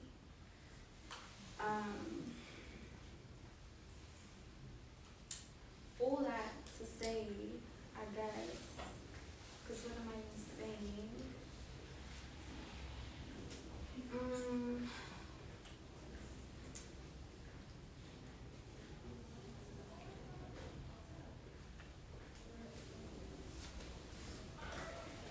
Remembering, I guess. How are we remembering? I think.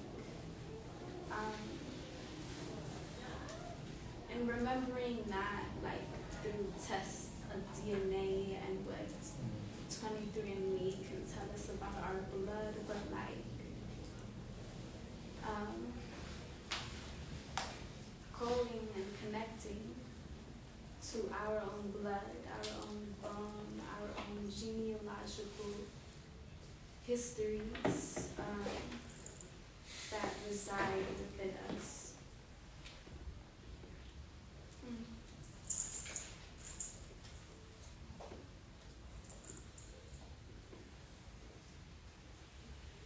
Thank you for sharing. I mean that. There are many ways of remembrance. There are the three things that a Muslim leaves behind, like I said. A tree that is planted, a hospital, a school, a mosque, a place of worship, a sanctuary. knowledge, community to remember. But I'm also reflecting on what you're sharing. One can't remember on their own, because as with ijtihad, which is critical reasoning, that's a collective affair. As with jihad, which is a collective struggle, my collective struggle against the devil inside of me. I can be vigilant with regards to that devil as much as I want, but at some point or another I will falter, and I need community to call me in gently. I need to be able to grow to mature. Mohamed says that our species have in relationship to one another. That's why a lot of verses will start out by saying, Ya Bani Israel, O people of Israel, remember. And it's not just specifically, obviously, to people of Israel, but it's a call for our species to recall, to remember, to heed. But we remember also, and I'm glad you brought this up, silence. That's a form of reverence. Why? Because silence doesn't have to necessarily be repressive. Actually, the societies that we live in force us to express ourselves all the time. Express your sexuality, express your gender, express your race, express this, express that. There's nothing more freeing, though, especially with regards to that which cannot be represented, than silence. So silence can be liberatory because it frees what can't be represented, what can't be said. You know, think about the word or a thought that a lover would like to share with their loved, an idea, a memory. They just had a dream of them. Their lover is out with their friends at work. They're weeping, they're sobbing, they're crying, they're laughing. I'll never be privy to those memories or remembrances. I never witnessed them. But they become extensions of gifts that Allah subhanahu wa ta'ala, I believe, rewards us with, gives back to us. Here are the moments that we lost, the dream that you wanted to say to your lover in the morning when you woke up, but didn't remember. Remembrances insofar as death that I started off by speaking about, and the fact that we return to the earth. We become very much a part of her as we and when we were made. As a matter of fact, isn't that from an Islamic histological, cosmological perspective? We all stood before Allah subhanahu wa ta'ala the moment that they gave rise to our species, Adam and Hawa, from the beginning till the end of time. We all professed that we will honor this blessing, this earth, because the angels asked Allah subhanahu wa ta'ala, including the devil, would you create that which would corrupt in the earth? And Allah subhanahu wa ta'ala responded, I know what you do not. And this is how we came about to be. But it is a return to that, a continuation of that, another ending. A community, but also an understanding of the individual accountability, of judgments. That I will stand before Allah, a higher being, the highest of beings, that is neither born nor gives birth to anything like them. And I'll be judged. I don't believe that Hitler got away with what he did, or Uncle Tom, Barack Hussein Obama, drone president, Wall Street president just got away, or Bush, or any of these folks can get away with what they've committed. But I'm also thinking about when you were sharing your reflections and thoughts. A book referred to which a lot of Muslims really engage it. But I'm in the process, there have been translations of it I haven't been satisfied, that is referred to as Rasail Ikhwan al-Sahwa, the letters of the brethren in purity. And there's a chapter in this book, chapter 52, I believe, the 52nd epistle, which is referred to as the trial of man by the animals. That on Yom al-Qiyamah, on the day of resurrection, we will be tried by the animals, by non-human love, and what we've done against that. Because Allah subhanahu wa ta'ala will come and say, okay, well, Muhammad did against this person that, this person, would you forgive Muhammad? And maybe somebody will forgive you. I'll grant you either a higher abode, a higher status, a greater status in heaven. Just forgive Muhammad. Right? But the one thing that Allah subhanahu wa ta'ala does not intercede in relationship to is what we've done to the planet, to the earth. Purposely, consciously. And this is what becomes key. What is our accountability to non-human life that will bear testimony, that will bear shahada, insofar as what we've committed in the name of this earth? Given the very blessings, innumerable, we wake up in the morning, we don't even sit down and reflect on the fact that we just arise from a half state of death. Somehow I was breathing. No one can attach that to scientific rationales, but all rationality is a region carved out of that which is irrational. Somebody rationalizes God, somebody perceives God as irrational. So what the hell is reason and rationality? But continuity, silence. This is why so many chapters in the Qur'an call upon أَلَا تَفَكُّرُونَ أَلَا يَعْقِلُونَ. Do they not know? Do they not reflect? But not human life. Think about how the bird leaves its nest in the morning. Does it know where it's going to gather food to feed its children? No. But Allah blesses. Allah provides. How the sun rises in the east, sets in the west. And one day that will not happen. At least that's a prophecy that exists in Islamic traditions. Reflection. Sit down on the sidewalk. Listen. And listening is not the same as hearing. Hearing is preparing a response set, a reactionary response to what one supposedly has heard, as opposed to listening, which involves an active act, a participatory act, absolutely. But again, a fully immersed bearing witness to the other's mother tongue. In this case, the other is the air, the earth, the land, not human life.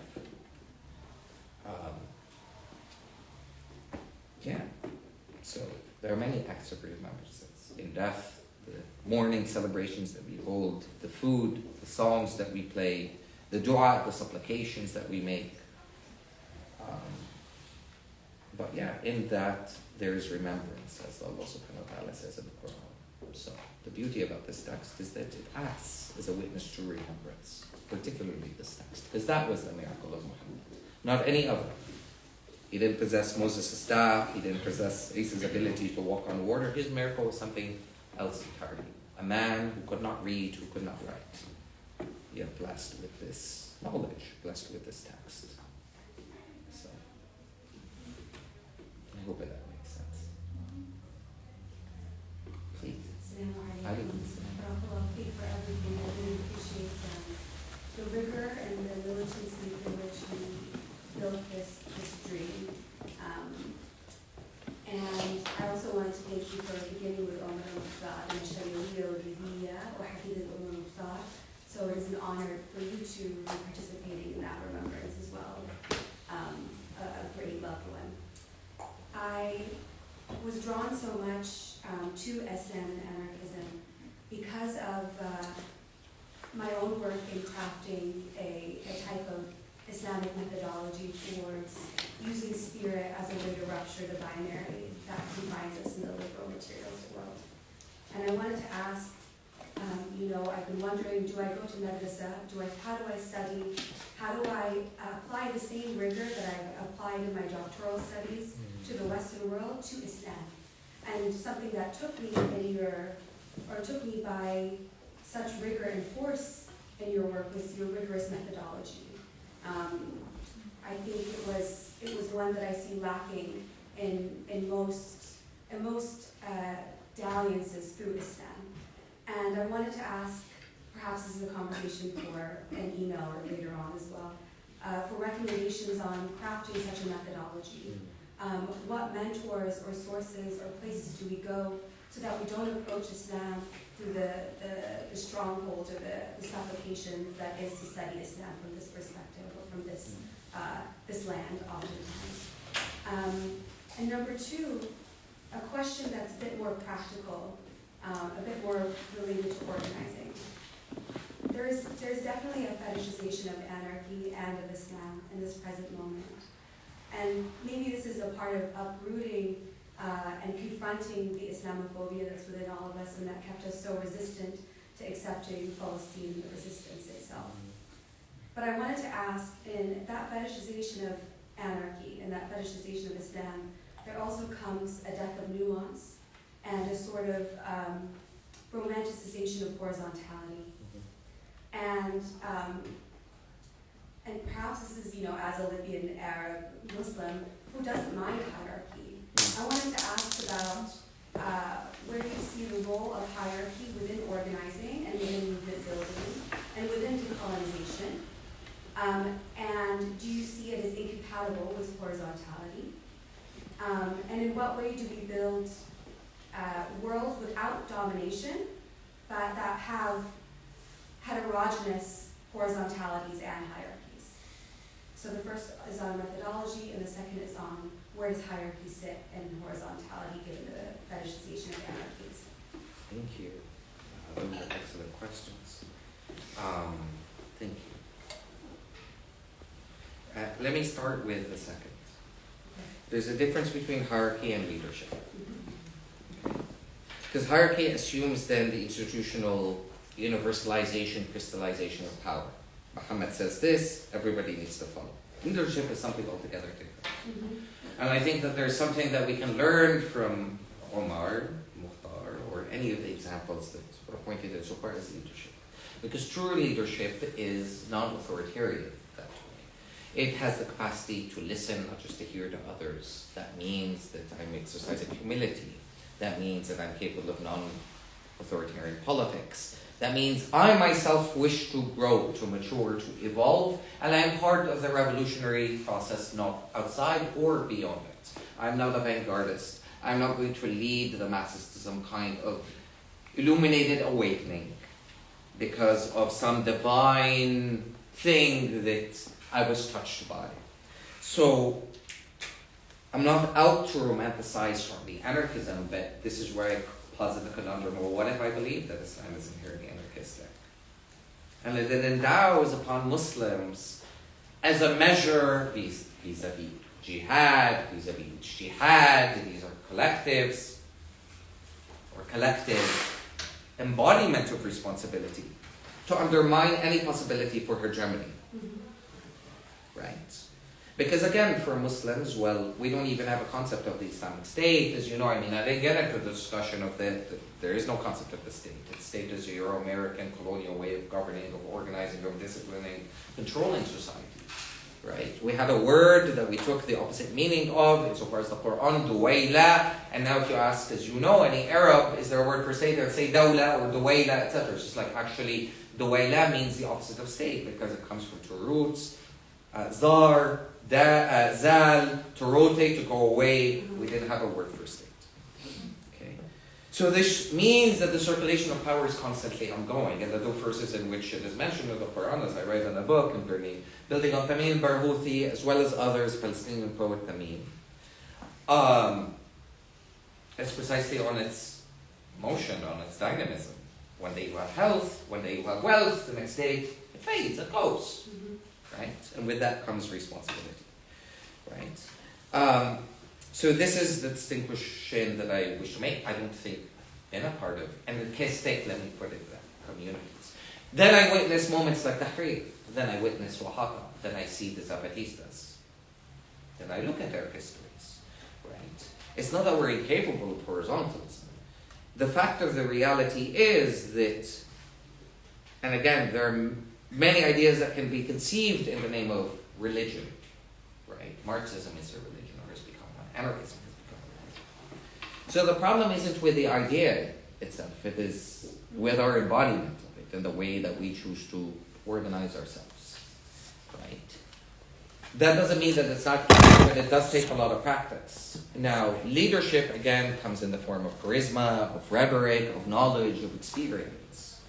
And it is the duty, again, and responsibility of those with that knowledge to share it with the new generation in order to spark a different way of organizing and thinking through organizing and dealing with difference and dealing with hospitality.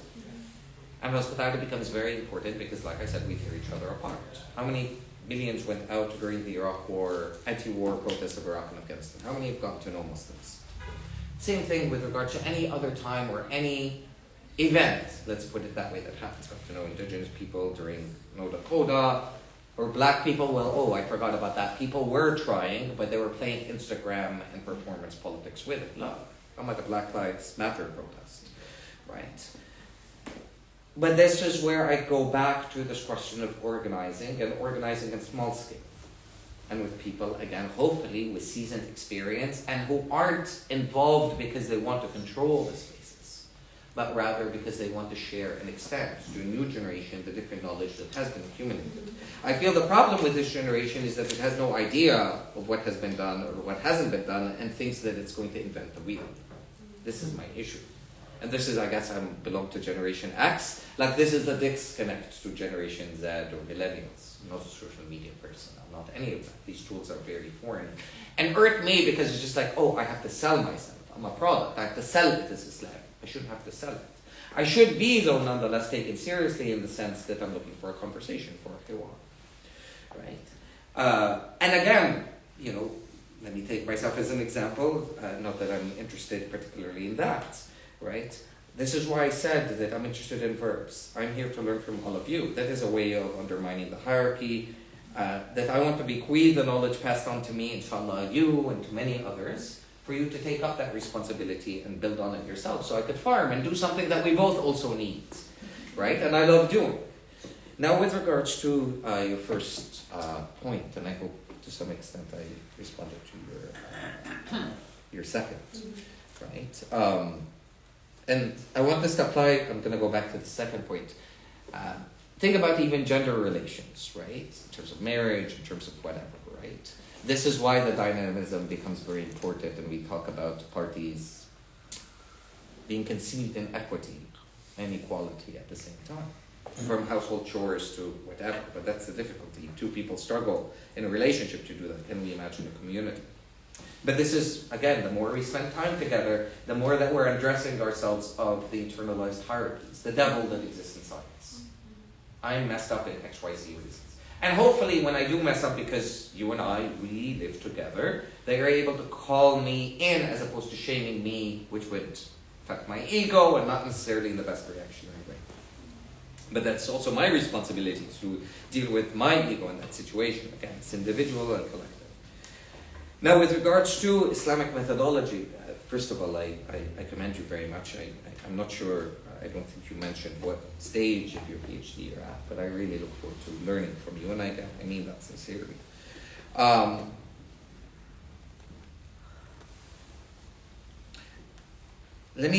The general struggle is for Muslims to understand their past and context as well as the present. Because we have to understand the present world in order to contextualize, or what we contextualize of the past and what we want to project without romanticizing the past into the present. Right? This is why I said there is no going back to 1492. The very language changed, let alone the time of Mohammed. Certain things remain the same, but certain things aren't.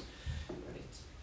There was capitalism, exploitation of the poor, and that sort of thing. In terms of methodology, you know, I wouldn't say that there is any particular madrasa or this place or that place to go study.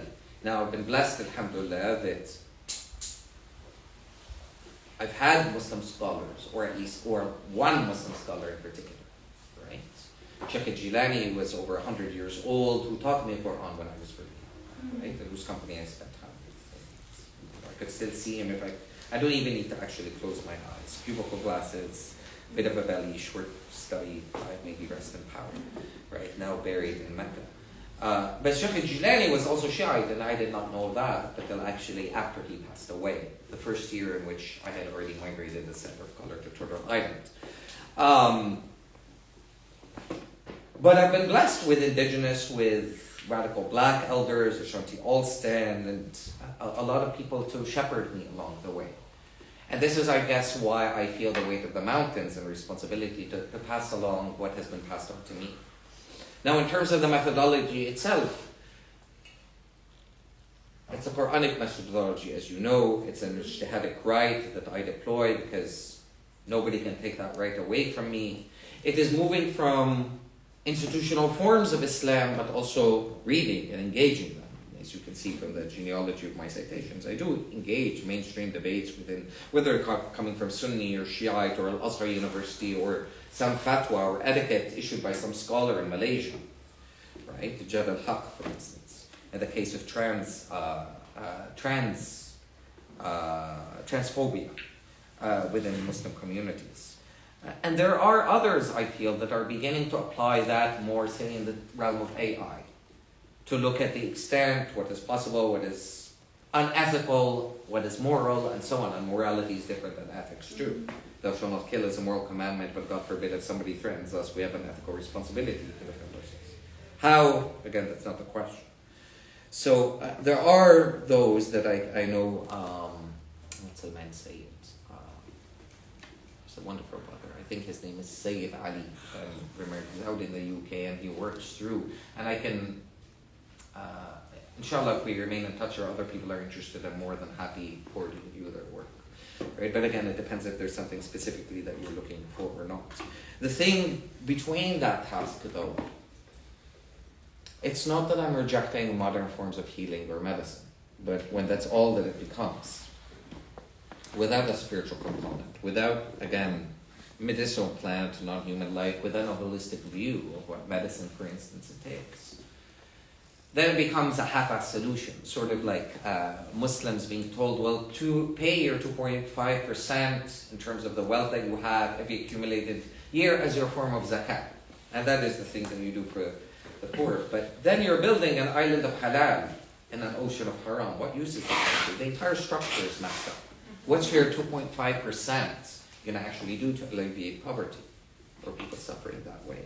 So I think generally, and maybe to the first question it was more general, and I'm happy continuing this conversation, that there are parameters in between the world that we live in and the innovations that this species has incepted.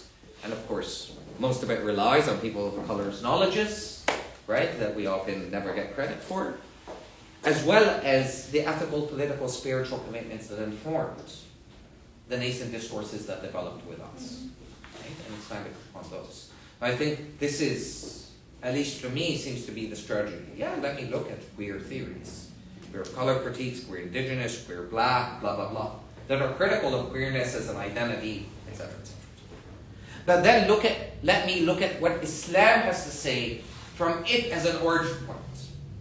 It as an original point, without having to impose upon it terms of modernity as gender, as sexuality, that are not of it. I'm not trying to impose Islam or anarchism on Islam. What I'm trying to say is, what does Islam have to say for itself on issues of governance, on issues of economics? Does it have a frame?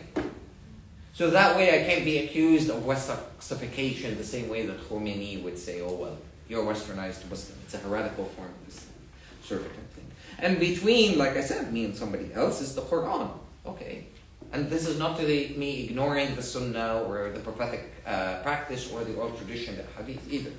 But it's drawing on them as secondary, as tertiary sources. Right? So at least this is in my mind the general framing that would be involved. You have a plethora of impossible to even recount. I mentioned some of them in terms of the scientific portion of things. And let's go back to Ibn Sina. He wrote a treatise called The Ethics of Medicine. Okay, then let's go back and look at that. That isn't studied in medical school, right? But that's what I would encourage doing, because I think the foundations have been set. But I think in certain ways they also need to be reinvented for the contemporary moment in which we live, right? So yeah, hopefully that. Thank you. You're welcome.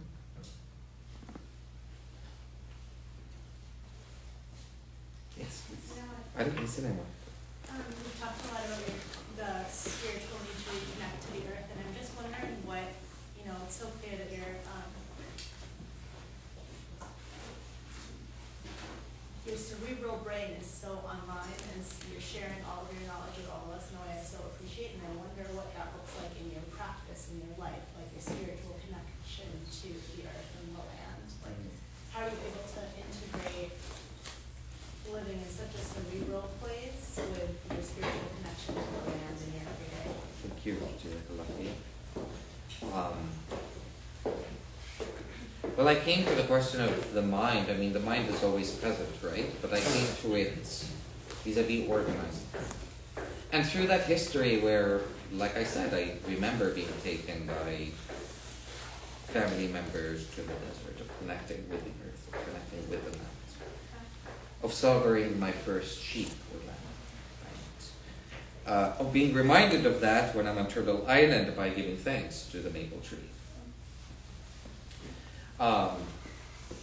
Praying, of course, again, as any act of remembrance, it has to be in relationship to land, and either human or non-human life, or right? Giving thanks before breaking bread, waking up in the morning and saying, Alhamdulillah, alladhi ahyani ba'da an amatani wa ilayhi nushur. Alhamdulillah was given rise to me after I was dead, and to him, to them, I should return. All these acts of remembrance, days, and again, I fail sometimes, most of the time, even I would argue. And faith is up and it's high. And it's high and it's low. We all have our moments, right?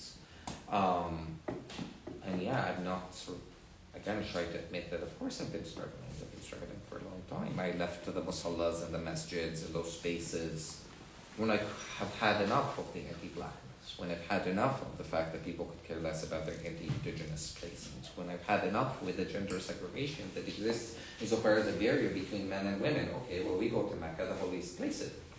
And at the end of the day, do we see any gender segregation? And of course, we have sexual harassment there, etc., all the time. Of course, what do we expect when we build see, this is the thing, even architecture. The biggest clock tower in Mecca that overshadows the geography, the very architecture of space and time that is tampered with, in terms of what is seen, what is hidden. This is why in Islam, even the concept of al-dhahir and batin become very important. What is at face value, and the batin, what is going on inside, or the unseen. The ruh is described as feminine, right? In nafs al-ammara, the nafs, the part of oneself that wants to command, that wants to covet power, that wants to be here, on top of the mic, speaking, elucidating. So there are so many different facets, and it's a brilliant question. Internal, physical, psychological, spiritual.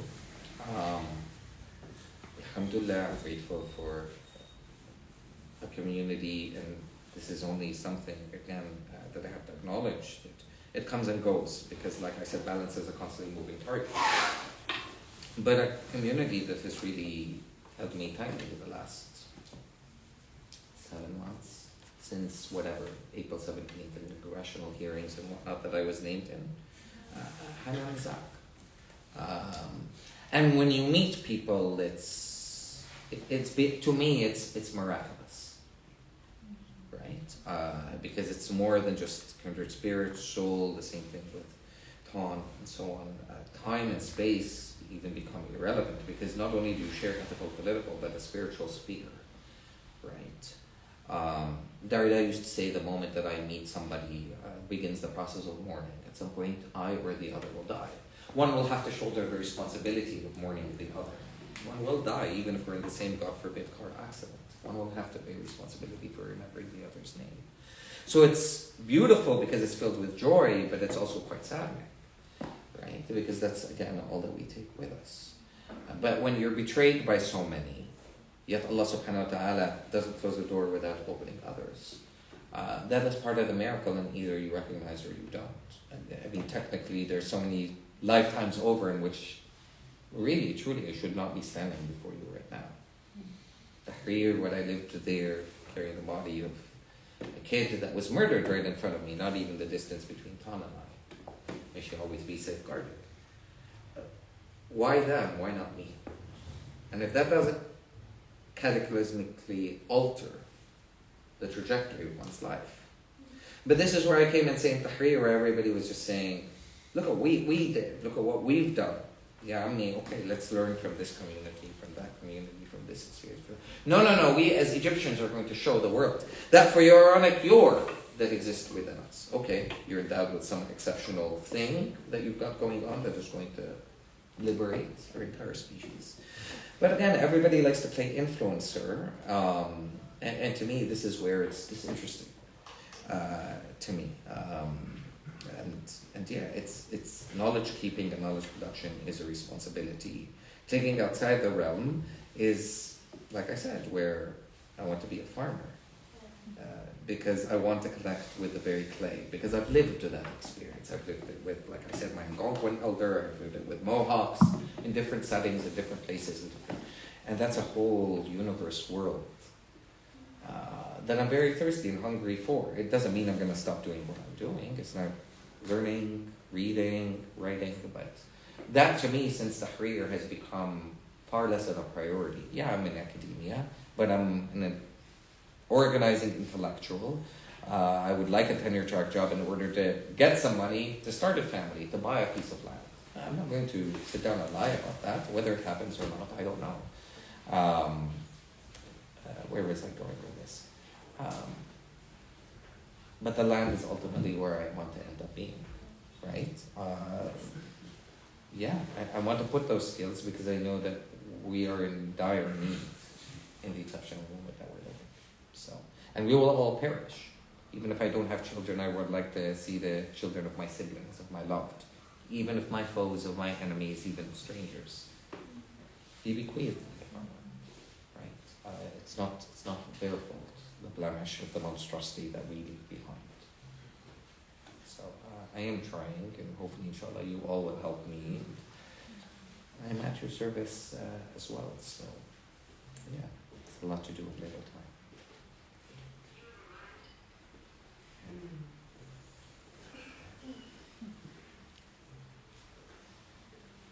Yes, please. Alaikum salam. For your thoughts. I have been having a difficult time finding community as somebody who's like raised in the Bay Area in the Muslim community, finding a community that aligns with my spirituality and my politics. I'm wondering if you have had the same experience in general, like what your thoughts are on that, if you have, resources that can guide me, or, any sort of guidance. Thank you so much for your candor and your frankness and your honesty. Resources, yes, inshallah. Depends on what specifically you're looking for. And so far as even the realm of values, because let's say sure, people have more needs than others, be it queer communities, be it whatever communities. So, but I'll just put that out there. Resources, inshallah, and inshallah they will continue to grow. And so far as my own experience, of course, I'm a sheep amongst wolves. That's how even my mother describes me. I may appear as whatever on the outside, but and of course I've had those struggles when I've had to leave communities, again, because of anti-blackness, because of this, because of that. But this is where I come and suggest, your community, I think is already happening extensively here, right? And there are people, although I may be leaving, but there are people that are around here all the time, right? This is where they have a home, a sense of belonging, right? Don't make that home or contingent. I'm not suggesting that you are or that you're thinking that way, but from my own lessons, the Ummah is not contingent upon finding a Muslim community that's it's nice, albeit to the praise, the fast, that does all that. But the Ummah is one of believers that regardless of whether they are Muslim or not, they are believers and they are of faith, or they are in faith, and they recognize that.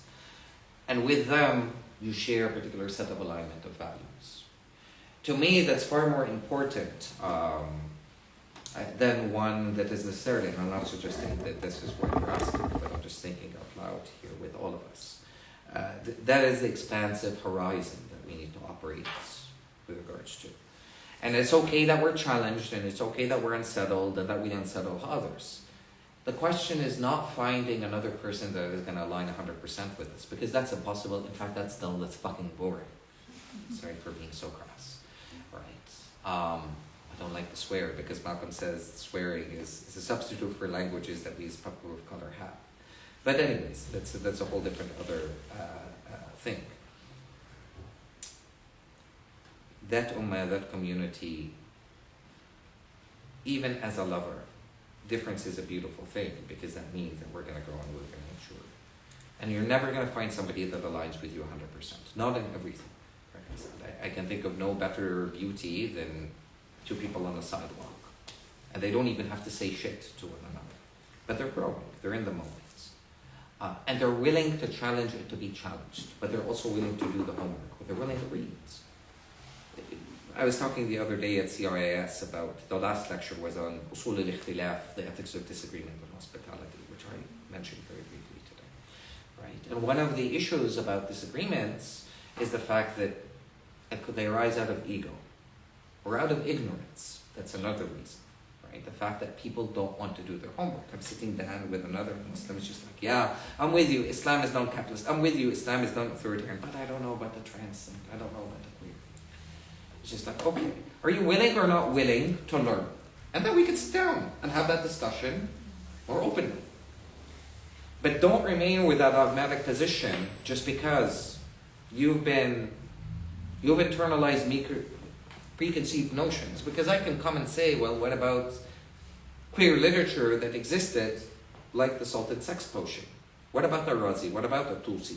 I could throw that at you. That's medieval Muslim scholarship. What about the Arab sex manuals that existed? The perfumed garden. A lot of texts that could sit down. What about the Rumi's poetry? So you gotta have, what about Tawus the Sager, who was a mukhannath, who was trans in the Prophet's household? What about? This is why I'm saying Muslims don't know their past, nor do they know their present. But it's understandable because the colonial encounter, we're wounded. And what happens when you're wounded, you internally retreat. Think about the Algerians and the FLN. Women were part of their resistance, part of independence. Okay, they didn't wear the hijab, they didn't do this and that. But once independence was won, it's just like, okay, go back home. Wash, clean, wait for me, by the time I get home, do this and that. Because we want to purge ourselves of your American impurities and so on and so forth. So this is what becomes key. What is of us? What are we not of with respect to? Right? And it's as that sister was asking in the back, like, what do we take, what do we leave behind for tradition? Well, let's just go to the fundamental foundations that we build the community on, our relations, all our relations with respect to. That is what becomes key. But let's not hinge it on identity. That would be. That's why I discovered an ummah beyond the ummah that was at the mosque, the ummah that is inactive. And subhanAllah, mashallah, the sisters always show, they always come. It's the men, for the most part, that fail, right? So yeah, I hope that was helpful, not helpful, but like I said, I'm happy sharing resources, inshallah. Yeah, because they do exist. Just need to thrive more, inshallah. Thank you. Yes, please. I'm not sure how to articulate my question, and I know we're running probably out of time, but thank you for your teaching. I think there's this overwhelming fear and overwhelm in the moment,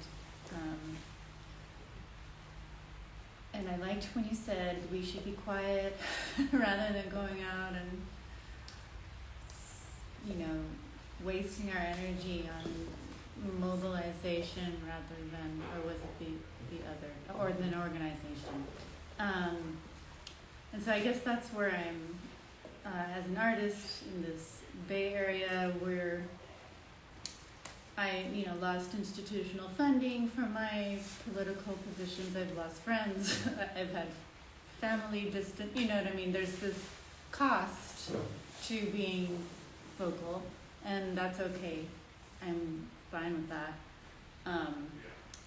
But people are still so afraid, and then I'm feeling like I'm questioning how to focus my energy, and I hear that you're saying build community and find those precious souls who we can do this together, and that's kind of where I'm at. But even within our leftist community, there's still a lot of liberalism, and anyway, I don't know how you want to respond to that, but maybe a little more about just finding that balance and growing the garden. That's the other thing I'm going to do. That's what's on the agenda for the weekend. Well, thank you. That's a very important point. Look, we've all internalized fears, like I said, insecurities. How far are we willing to go, though, to address ourselves, and with whom? That becomes the question. I'm not going to, again, and we all have to ask ourselves seriously the question, because we also occupy different stages, different ages, different whatever in life.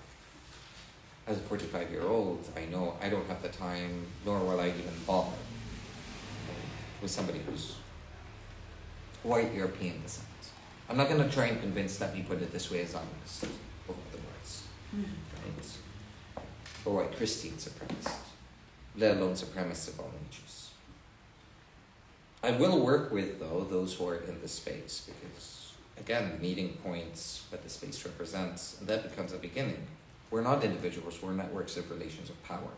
And the sooner that we realize the fact that we're a network, we are who we get our groceries, where we get our groceries from, who we interact with, everything, right? So again, moving in that trajectory of logic means that there are those who are fearless.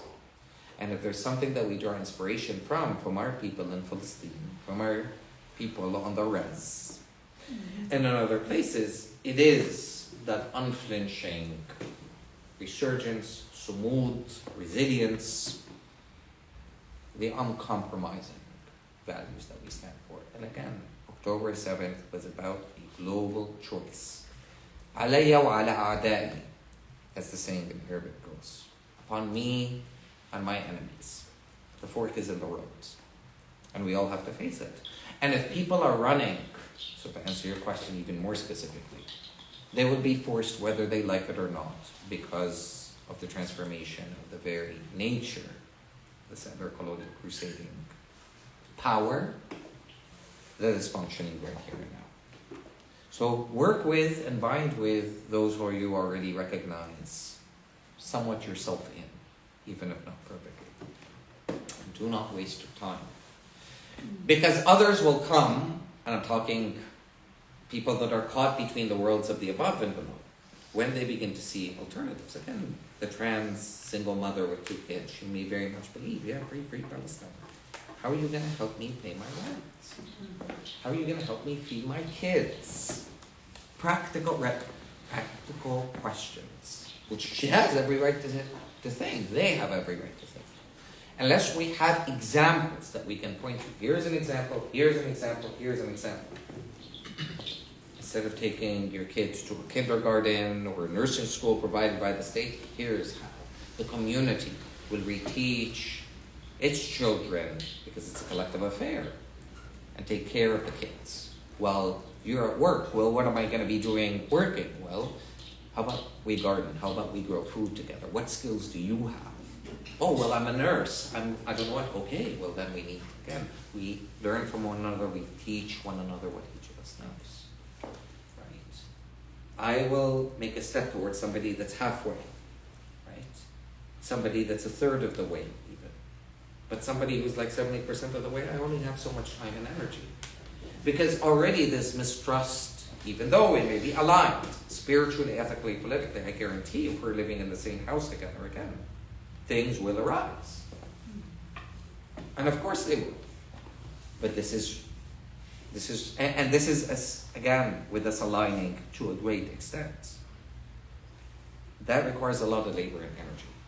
That's where I feel, personally, my labor and energy needs to go into. Am I a propagandist? Yes. We're all in the business of propaganda, whether we like it or not.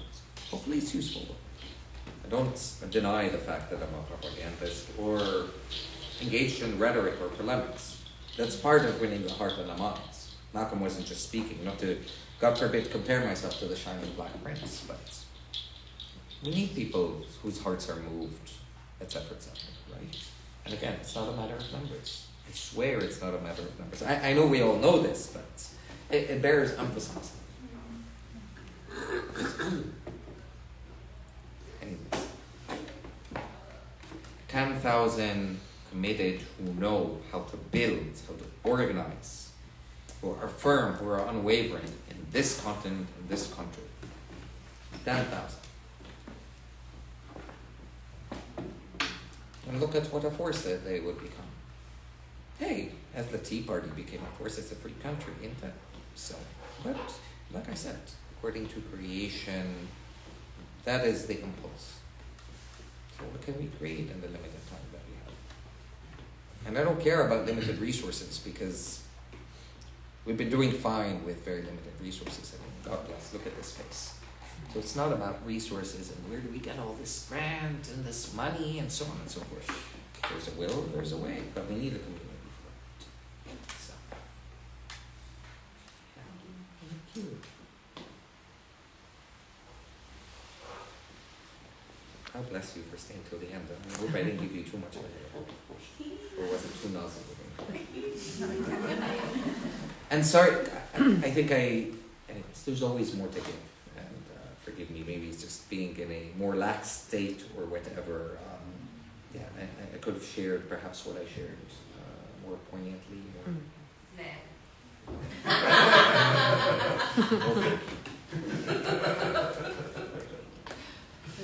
And again, let me just conclude by saying I know my passerby, a stranger on these lands, at least for now. But please, I'm not really difficult to find. And if any of you, or anybody that you know that was attending, if any of you ever need anything, if I could be of service to any of you individually, as collectives, as movements, as my people, please know that, and I mean this, I am at your service. And you don't need to take my word for it. Put it to the test. I will do my utmost. And I really will. So I just hope that I could be of use. And I'm grateful for all of you, truly. So, yeah. God bless you. Thank you.